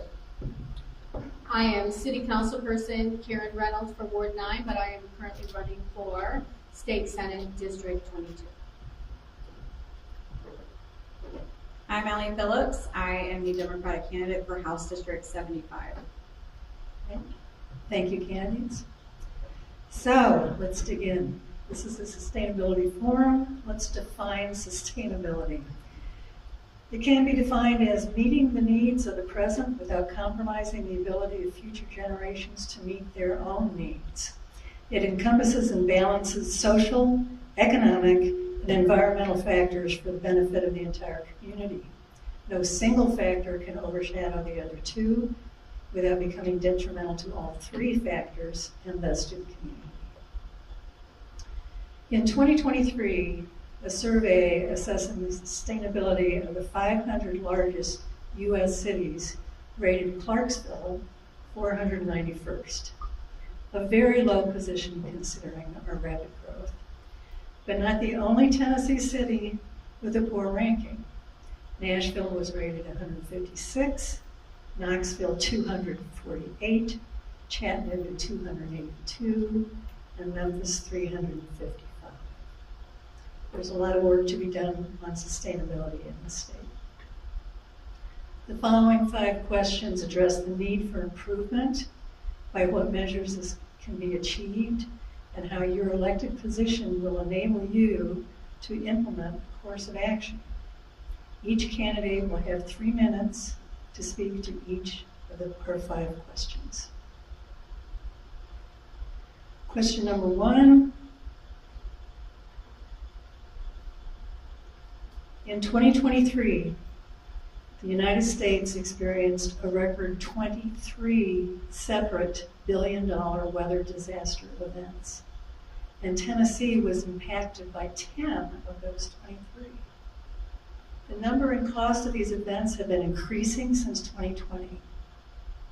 Also in 2023, a survey by Yale University showed that 64% of Tennessee residents believe global warming is happening, and 53% think local and state officials should do more to address it. So my question, what actions will you take to improve sustainability and resilience for communities in our rapidly changing climate? Do you support incentivizing programs that reduce greenhouse gas emissions? For example, renewable energy, energy efficiency, alternative fuel and transportation and transit, etc. And why or why not? We will begin with Ms. Reynolds. Thank you. First, I'd like to say thank you to the Sierra Club and to Joanne McIntosh and team for organizing this, as well as APSU for hosting us. It's always great to have a combined initiative, and I appreciate it. We all know that the climate crisis is real, and it is time that we act very quickly, and we must act with urgency. As the saying goes, we must think globally and act locally. The actions that I will take is that I'm committed to being bold and proactive steps to improve sustainability and resilience in our communities. I will advocate for policies that prioritize renewable energy, like solar and wind, as well as invest in energy efficiency programs. These actions will reduce greenhouse gas emissions while creating new jobs for Tennesseans, as well as building a clean energy economy for Tennessee. As a council person, I've worked in the community to ensure experts have a seat at the table. We have formed the Sustainability Board after this very forum 4 years ago.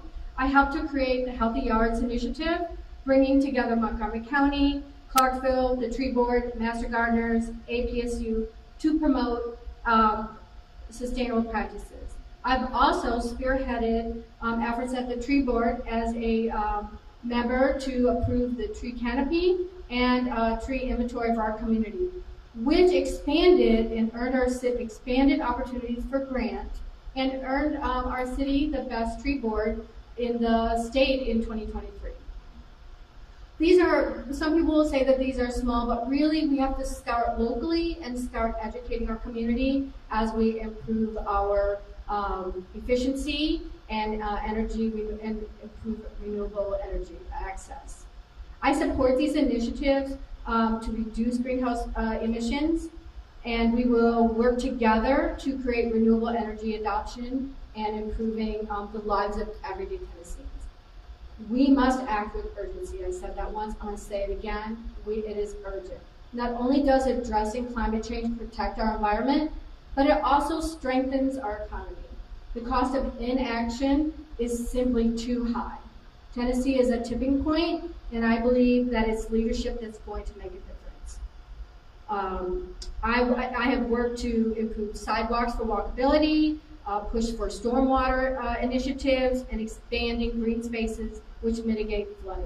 I will bring these local actions to the state level and hopefully continue my efforts. Thank you. Thank you, Ms. Reynolds. Same questions, Representative Glenn.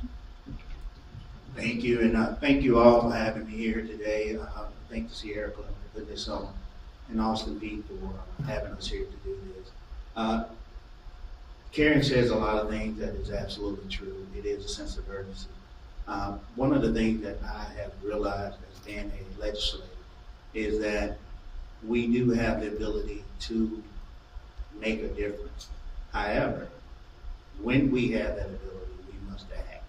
And unfortunately, that's not happening right now. A lot of the things that's going on really and truly are pushing so many deniers of climate change further and further away from the truth.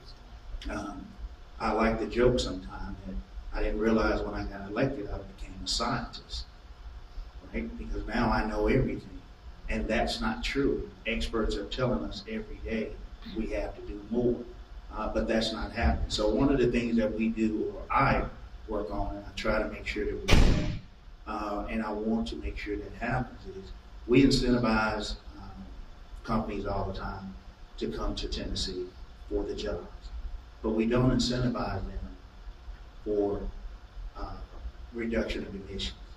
That is also something that we can do from the state level, and we push that for the most part.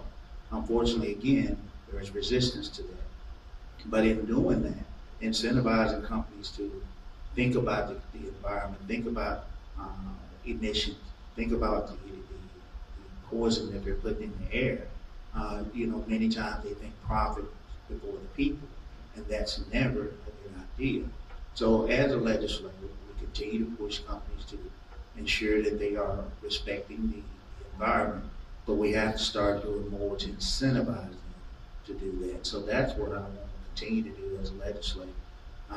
Being on the Transportation Committee, we talk about railroads. We talk about reducing the number of vehicles on the road.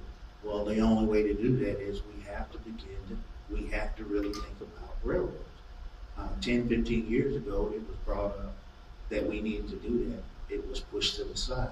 Now, as we've grown more and more, our infrastructure can no longer handle the number of vehicles on the road. So what do we do now? Now we want to talk about railroads. But that idea was actually brought up 10, 15 years ago.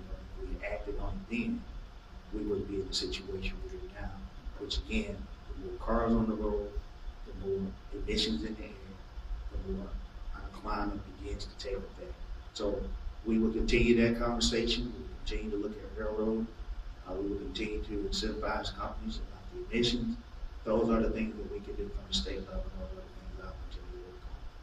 Thank you. Thank you. And same question to Mr. Scott. Like I said, thank you for inviting me here. My name is Garfield Scott. I'm the state representative, District 68. Thank you for hosting this event. I used to farm way back in the day, in the 70s and 80s, and we used to think about sustainability way back then. And nowadays, people are trying to push it off like it's not happening. Certain groups of people are. But this is real. Climate change is real. I mean, we have to get a hold of it and get in front of this all the time, because this is a real situation. Back in the day, I remember when we used to ponds and things used to freeze, but now we don't get winters like we used to get, because this is climate change. It's changing everything. But I do support expanding transportation, public transportation in Tennessee. That would help out tremendously right there. Sustainability, the traffic, and just overall it would be better. Just like Ronnie just said, rail is a great idea, because Clarksville, Montgomery County, and Tennessee in the whole is growing at a rapid pace. We need to think differently. We have to have a forward-looking plan to try to change things, to get so many vehicles off the road and get people, and walk it. I've been pushing on Rossview Road for the longest.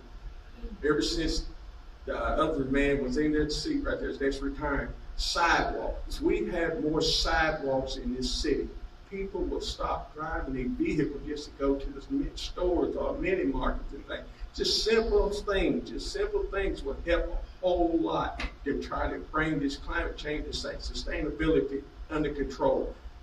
All the EVs is a great opportunity right there. You know, certain groups are trying to down them and say this is bad, that's bad. But we got a great plant that's going to be built in West Tennessee down there. It's going to help the whole economy out on business-wise, economically-wise, and sustainability. Because the more fossil fuels we can get from burning all the time, it's going to help us out tremendously. Thank you. Thank you. And the same question, Ms. Phillips. Thank you so much, and I want to echo thanking Sierra Club and Austin Peay for hosting this tonight. It is greatly appreciated. So yeah, I'm Allie Phillips, and though I'm not a state representative or a city council person or worked on a farm as a child, I do come with a new generation of new ideas. I'll be the first to tell you guys I don't know everything there is to know, but I am open to learning, and I think that's important from the state legislator. Going into this question, things that I feel would improve sustainability and resilience in our communities for a rapidly changing climate is first, we have to acknowledge that the climate is rapidly changing, not just changing, but rapidly. And when we're able to acknowledge that this is a real problem, we're able to move forward with solutions. We want to be proactive and not reactive. So some of the things that I would suggest or push for at the state capitol would be things like investing in bike lanes, investing in things like more sidewalks, like Garfield was saying, better public and broader public transit, and pushing for more electric vehicles. We have an opportunity to really kind of dial back on the amount of gas that we're using in the state. I know here in Clarksville, a lot of our EV users, they have a really hard time finding electric vehicle charging stations. There's like, I think maybe 3 up here, and that's not adequate for the amount of electric vehicles that we have. There is a bill from the Biden administration called the Infrastructure Investment and Jobs Act. And if that is something that I could bring here to Tennessee, over the next 5 years, we would have this Formula One funding coming in between millions and billions of dollars to put into our infrastructure. So fixing our roads, fixing our bridges, getting new bridges, doing things like adding public transit. Clarksville and other areas in Middle Tennessee could really benefit from a rail system. So we're not sitting on I-24 for endless hours a day trying to commute to and from work. Putting time back into people's everyday lives so they have more time with their families, their kids, their dog, their cat, whichever you have at home. But also it would put money into expanding electric vehicle charging stations, which again, we desperately need. And it also helps with cleaning our air and water. I would also support incentivizing programs that reduce greenhouse gas emissions because they are causing our Earth to warm up. Our Earth is warming up, and I have a couple of stats for you. Reports from the National Centers for Environmental Info shows data that from 2011 to 2020 was the warmest decade on record. And climate.gov reports 2023 as the warmest year since global records began in 1850 by a wide margin. And I would argue, as a candidate that's been out this summer knocking doors, 2024 might beat out 2023 for the warmest year. So it's happening. Our Earth is warming up. It's getting hotter and hotter. We're seeing tornadoes in months that we've never seen before. We're seeing ice and snow in months that really shouldn't be here, and it's staying hot and hot. And I know you guys feel it when you go outside. So at the end of it all, I think our lawmakers should be legislating on facts and not feelings, and actually understand the scientists that are telling us that global warming is a significant problem. We should listen to them and act on it now before it's too late. Thank you. Thank you, Ms. Phillips. Our second question. The Tennessee legislature has passed a number of preemptive state bills that prevent local actions and laws on specific issues. For instance, banning plastic bags, exceeding state building efficiency codes, etc. Our question to you is, do you believe that local governments should be able to have more protective regulations than state or federal requirements? And Representative Glenn, start us off. Thank you, and again, thank you for the question. I'm a little torn with this question. I'll be honest with you.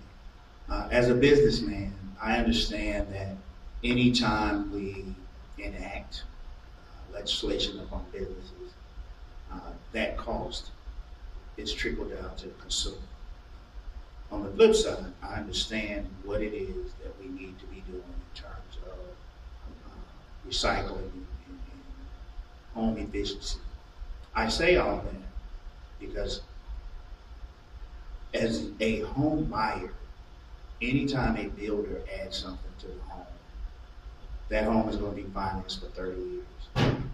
So if you add a EV charger to the home and it costs $1,500, you're going to be paying for that for 30 years at whatever interest rate is there. So that's why I say I'm torn. I do believe that we do have to make sure that companies, and again, I'll go back to incentivizing. When you talk about incentivizing companies to do more with plastic, Coca-Cola actually has a system in place where they renew or reuse their plastic bottles. Now, not all companies do what Coca-Cola do. I do believe that those companies that do not, we do need to have some sort of legislation to make them or to encourage them to do the right thing. Now, with that being said, the question is, do I think local bodies should have control? Absolutely. I do think they do. The reason being is because when you give local bodies the control, they know better than we do. It's just like being in your own home. You know more about what your home needs versus the government. I think we just watched the other night what happened when we talked about when the government gets control. We seem to mess it up. So I do think that local does have the ability or should have the ability to override certain laws if that law is not conducive to its people. So with that, I straddle the fence on. However, if the local control says we will do A, B, C, and D, then I will follow the law as it is written. And I think that's how we have to look at it. Thank you. Same question, Ms. Phillips.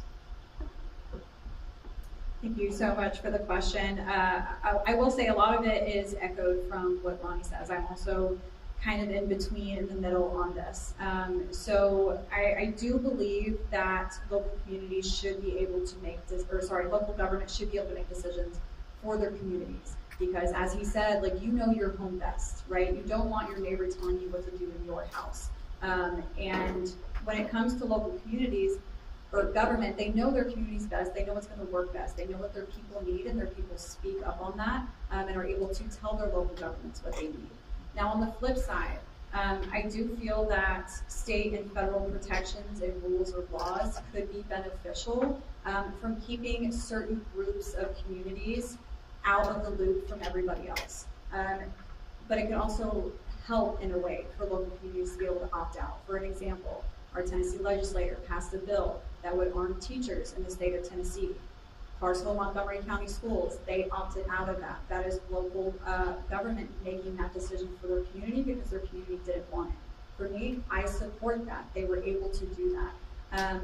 I do think when we allow communications or communities to make decisions, I think we need to have safeguards, safeguard protections in place so that the state can avoid any sort of harmful legislation happening and can step in if it is happening. So it is kind of a tricky question, and it's really hard to say yes or no solid because it really depends on the type of laws that are being passed. But at the end of the day, I truly believe that local government should be able to make decisions as long as it's not harmful to their communities.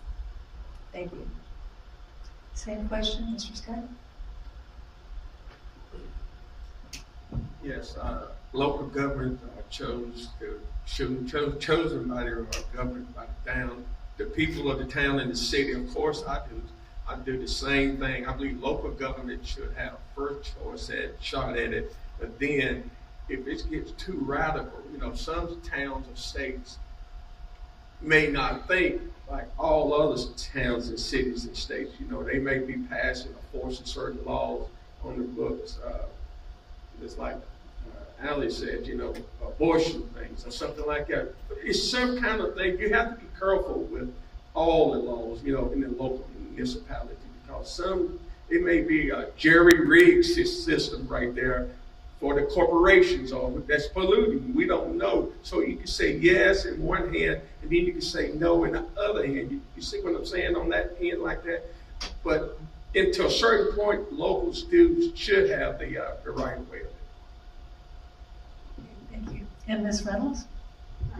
Thank you. As a city council person, I would say that I firmly believe that local government should have the freedom to create regulations that reflect the community's unique needs, even if those regulations go beyond the state or federal requirements.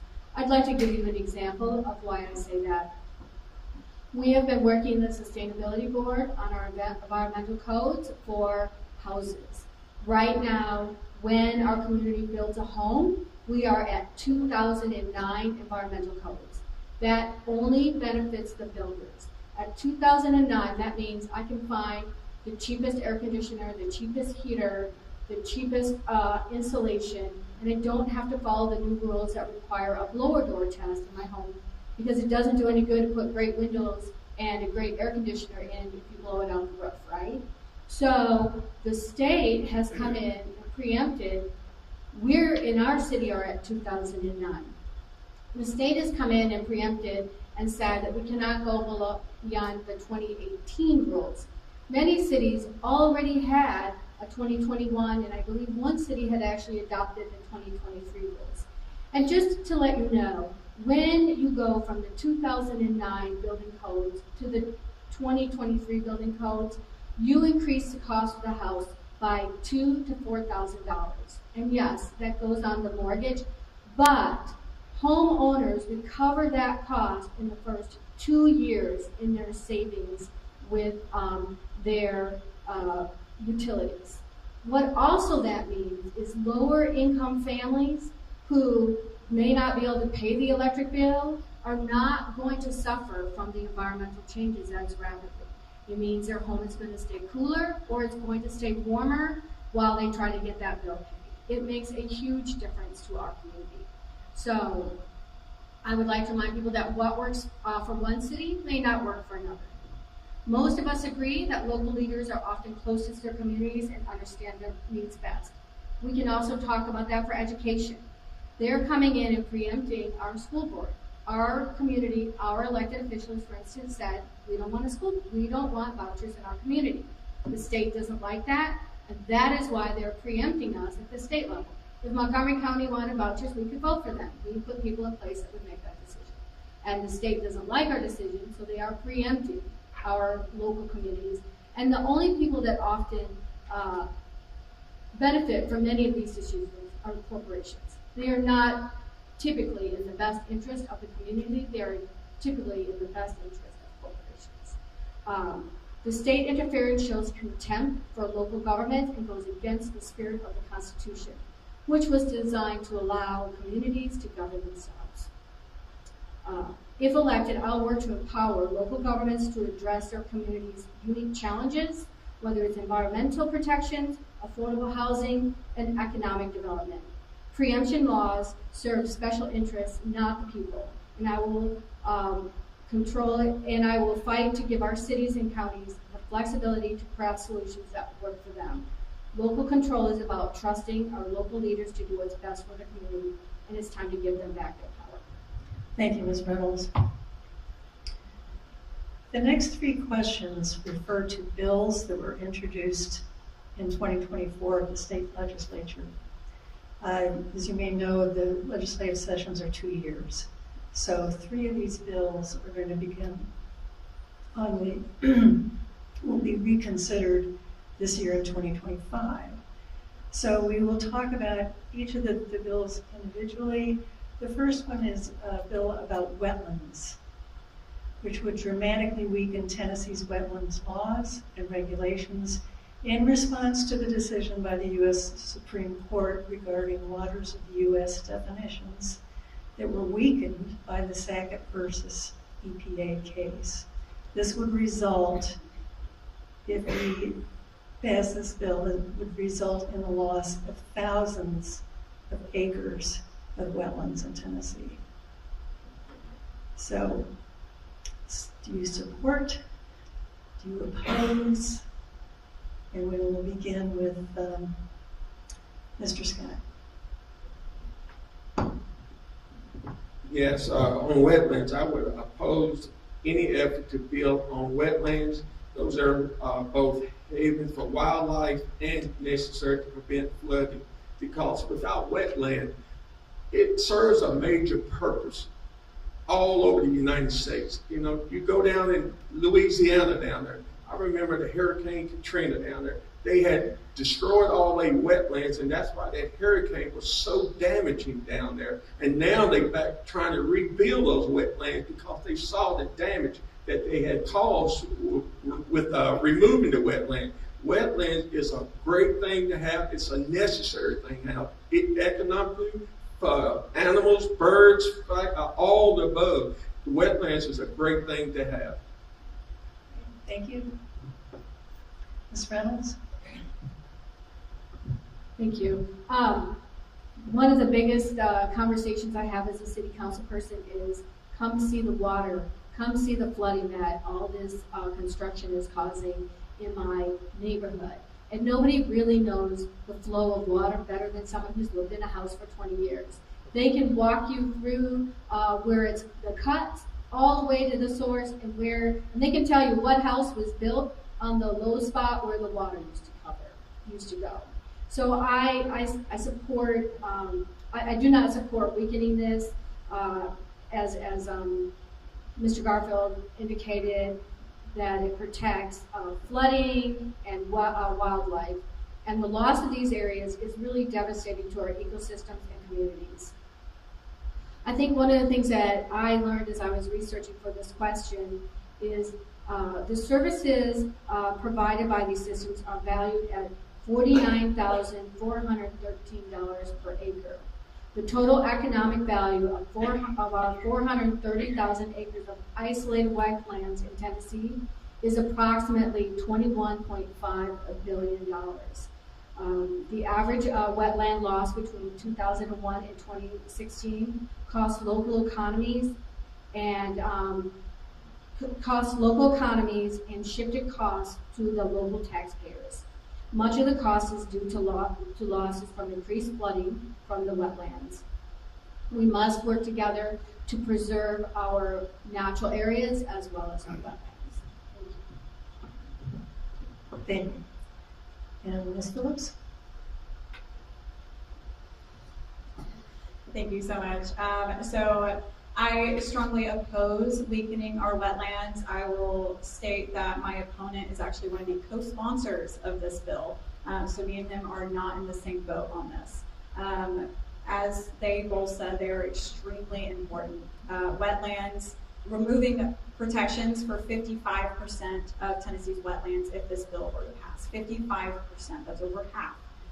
This should be an area of concern for anybody who fishes, hunts, partakes in recreation, or even drinks water here in the state of Tennessee. Wetlands play a critical role in maintaining a healthy and robust way of life for all of Tennesseans. And among their many benefits, protected wetlands can reduce the devastating impacts of flooding, as we've heard them state. They can recharge aquifers in West Tennessee, providing drinking water for thousands of residents. Filter pollution from our rivers and our streams, provide healthy habitat for Tennessee's globally unique biodiversity, and ensure beautiful outdoor spaces for recreation and enjoyment. The thing about wetlands, like candidate Scott had stated, was that there is unique habitats. There are unique ecosystems in these wetlands. There's a reason they are protected.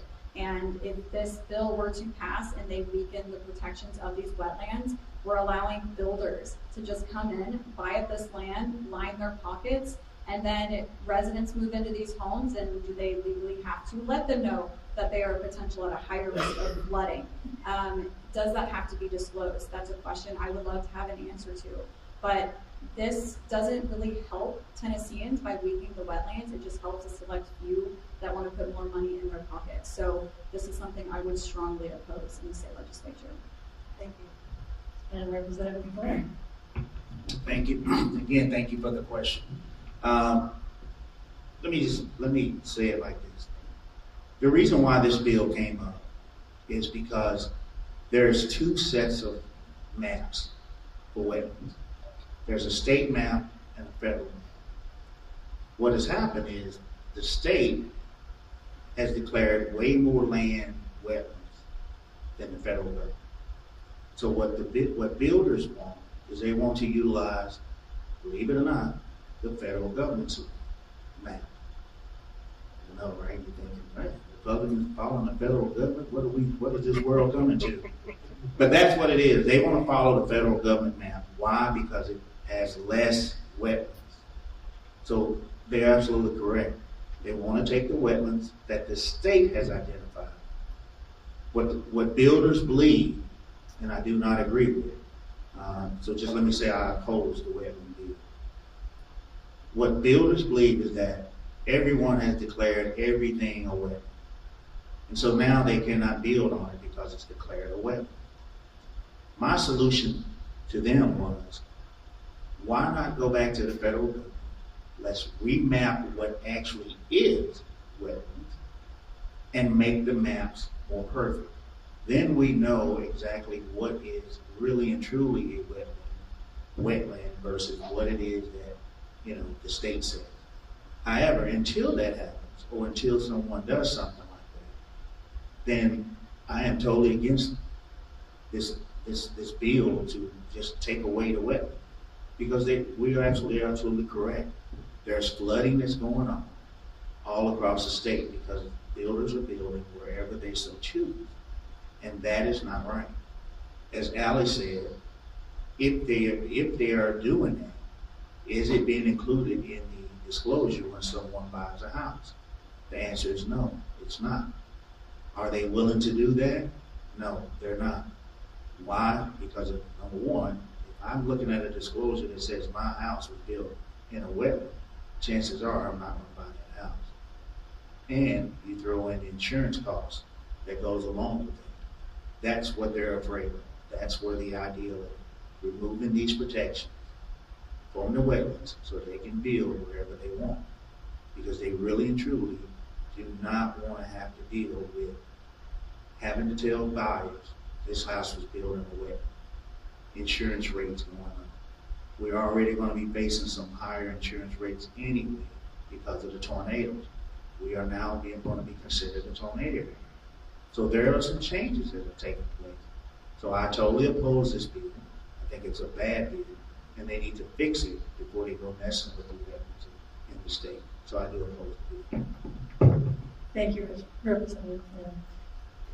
The next bill we're going to look at is the bill referring to PFAS, PFAS, which are the forever chemicals, quite toxic, and a number of studies have been done that we have a lot of these chemicals in our water system in Tennessee.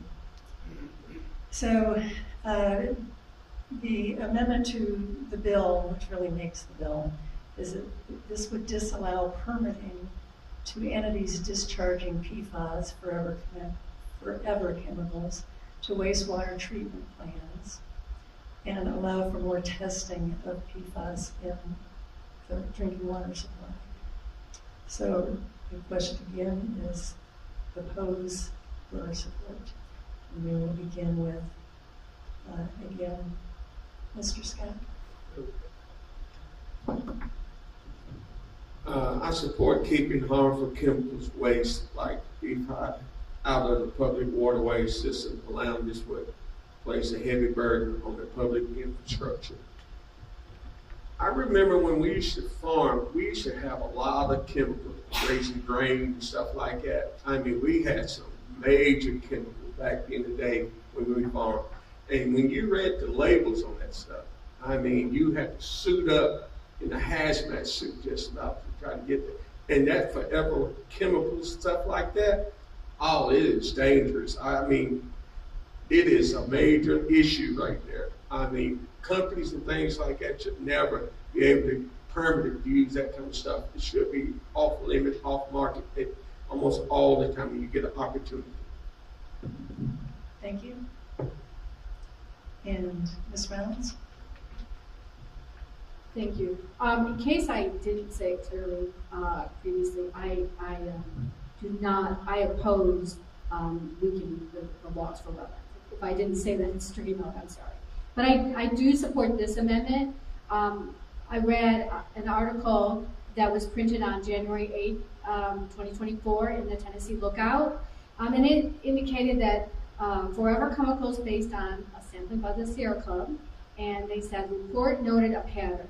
Chemicals were found at higher concentration in urbanized stretches of water, particularly downstream from industrial and municipal wastewater treatment plants, military sites, and places where sewage sludge is spread on agricultural lands for disposal.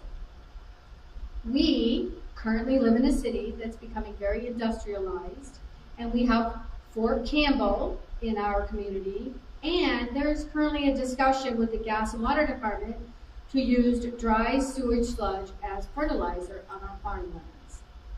This amendment disallows permitting for entities discharging PFAS and calls for further studies on how best to manage and reduce these contaminants. I fully support the amendment because it prioritizes the health and safety of Tennesseans.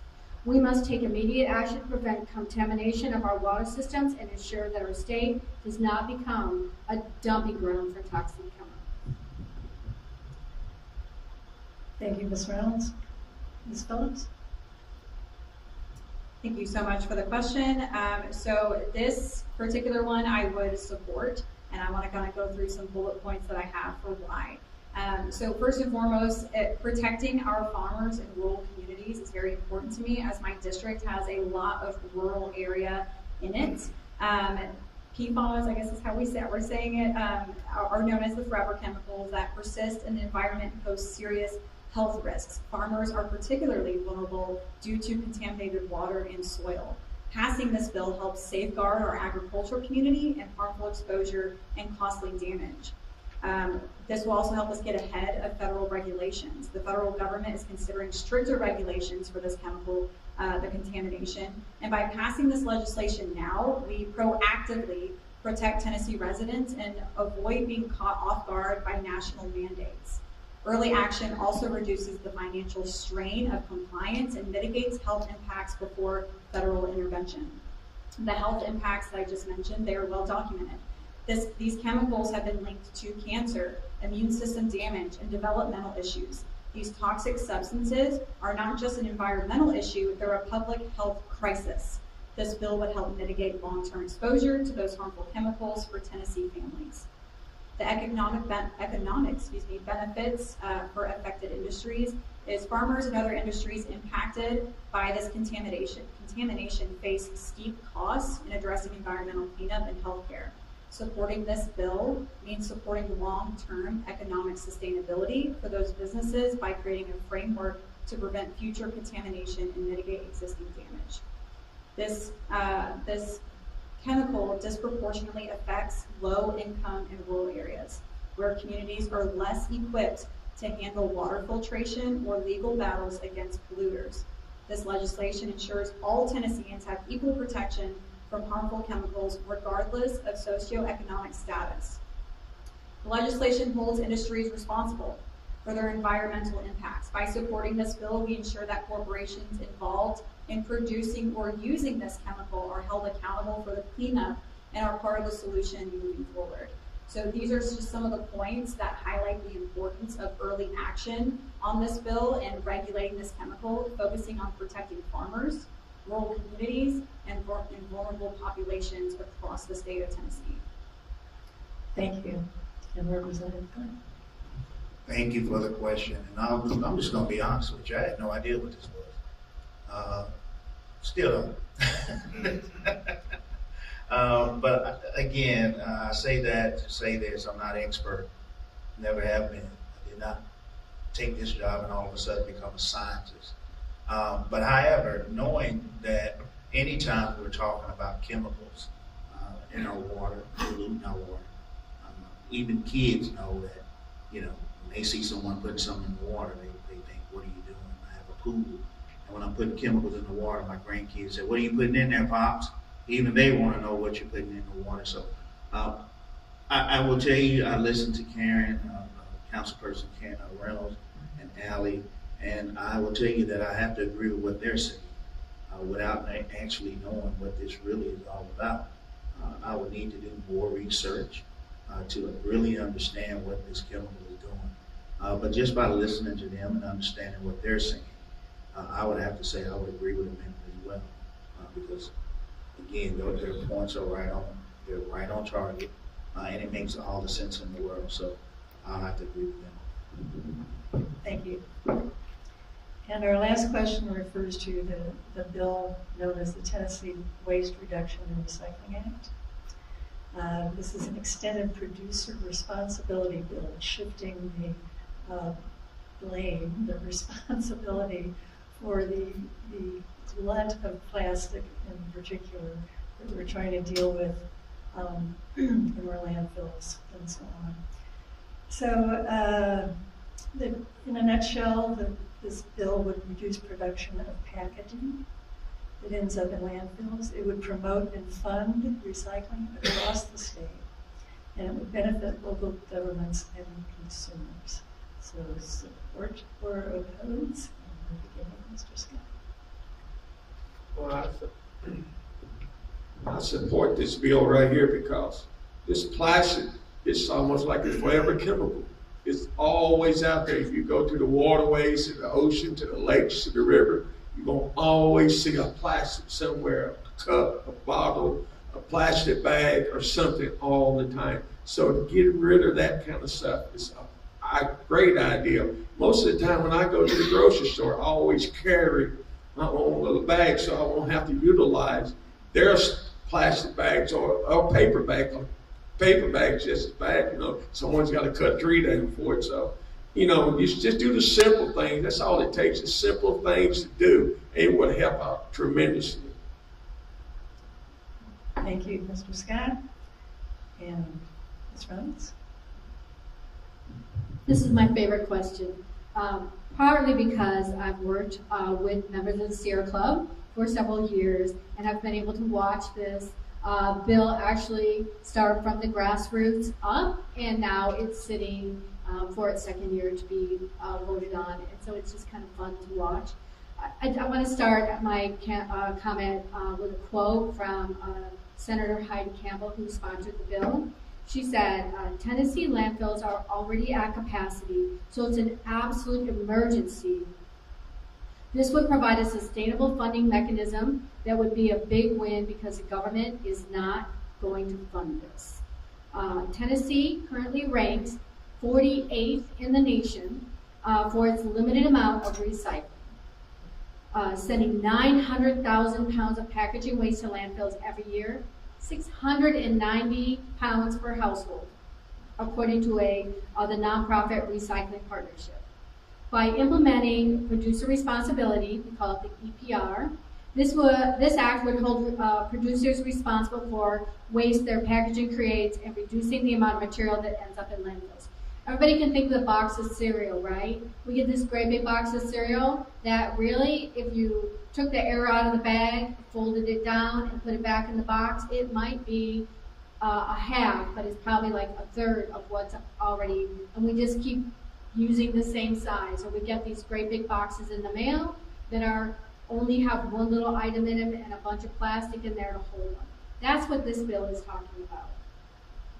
It would also fund recycling efforts across the state, benefiting local governments, consumers, and our environment. I understand that many businesses, whenever we start talking about this, there's a lot of pushback, but I grew up in Michigan, and I remember when we passed the law to make returning bottles a dime. I was none of the business. I was a teenager then, and it was, and even then, I remember like, oh, it's going to break the bank. We're never going to manage this. But You cross the state line into Michigan, you don't see cans and bottles and trash on the side of the road like you used to. When you go to the beaches and you go into the water, you don't have to wear shoes because you're worried that your foot's going to step on a piece of glass and get cut. It works when you do these things, and it's a proven method. I support this legislation because it does shift the responsibility to producers and encourages sustainable packaging. I would also like to say that it's very important as a state legislature that I will work to protect Tennessee's natural resources, and it will be a top priority for me. Whether it's safeguarding our wetlands, keeping harmful chemicals out of our water, and reducing plastic waste, we need strong laws that protect our environment and the health of our citizens. I understand I'm not the expert, but what I bring is I'll bring you to the table. I've worked in this with the Sierra Club for many years, and sitting at the table with them as a city council person, I can't tell you how many times I've said, okay, someone has to break that down for me. If you want me to talk about this on the floor of the council, someone's going to have to break that down because you guys are over my head. And I'm happy to do that, and I'm known to get you to the table and get you access. And that's what our job is, and I will be that person. I will work tirelessly to pass legislation that prioritizes sustainability and resilience for our communities. Thank you. Thank you.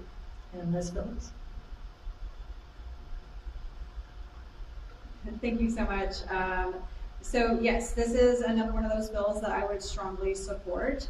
Reducing plastic waste, that shouldn't be a partisan issue. That should be something that we can all agree upon, regardless of your political status or affiliation, right? We are all on this planet together, and we should all want to take care of this planet, not only for ourselves and the time that we're here, but for the generations that are going to come behind us.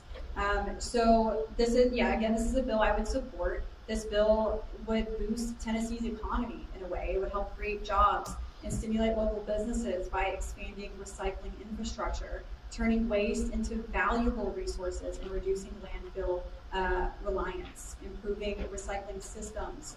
That this bill would enhance access to recycling programs across the state, which we desperately need, making it easier for Tennesseans to reduce waste and contribute to more of a sustainable future. Cleaning up litter pollution in our state. We're fortunate enough that we're not a shoreline state, so we don't have a lot of pollution to worry about as it comes to our ocean waters. But if you walk by any of our lakes or rivers, you will see a lot of trash and plastic. And why? Why are people just abusing our planet that way? We could invest in making things more biodegradable, make our things more planet friendly. So that way when somebody is being lazy and they throw their cheeseburger wrapper out the window, it will degrade into our soil and give nutrients to our earth instead of polluting it. But by focusing on waste reduction, this bill will address Tennessee's growing litter problem, helping to preserve our natural beauty and improve public health. So this one's a no-brainer for me. Anything to reduce plastic waste, I'm on board with. Anything that helps our planet, I'm on board with. And I would hope that if and when I'm in the state legislature, people across the aisle can agree with that and we can get some legislation passed to help Tennessee families and our planet. Great, thank you. And Representative Hunt. Again, thank you. And the pleasure of going last is that you really don't have to regurgitate everything they already said. You just kind of say, yeah, I agree. But yeah, again, Karen and Allie, they articulated so well. And to just go into just a little further, I mean, we could look at our own landfill and know that we need to do more. If you've not been out there lately, they've had to open up another spot in the landfill, and that's because that one is getting packed. I mean, you can't hardly get anything done when you're constantly throwing trash that could be recycled over and over again. And so they're absolutely correct. There are so many things that we can do in this bill. I absolutely would support it because I do think that we have to leave our planet for our kids in a way that they can survive, that a way that our ancestors left us. And so we have to continue to think about that as we go forward with life. Karen mentioned, you know, she didn't want to tell her age, but I remember when we used to go around and collect Coke bottles, so we could take it up to the store and get out 5 cents so we can buy some penny candy. That'd be a great way to get kids back to work and picking up trash around some place. But yeah, thank you so much. I support that. Okay, no one wants to play devil's advocate on this one. Okay, that concludes our questions. We've got a few minutes here, and I again want to extend my thanks to the candidates who came out tonight, to all of you who are here, and take advantage of a few minutes here and come down and talk to the candidates, and pick their brains, and see what else you agree on or don't. Thank you all for being here. Thank you.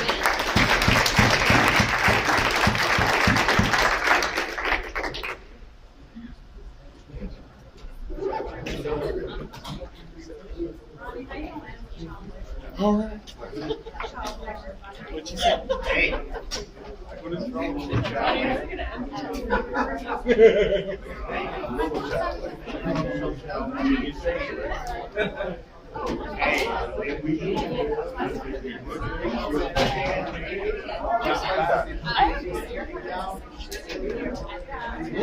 to the good.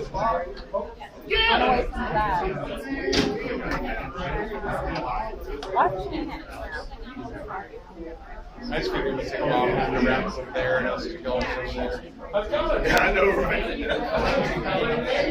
Yeah, bring this earlier for city council.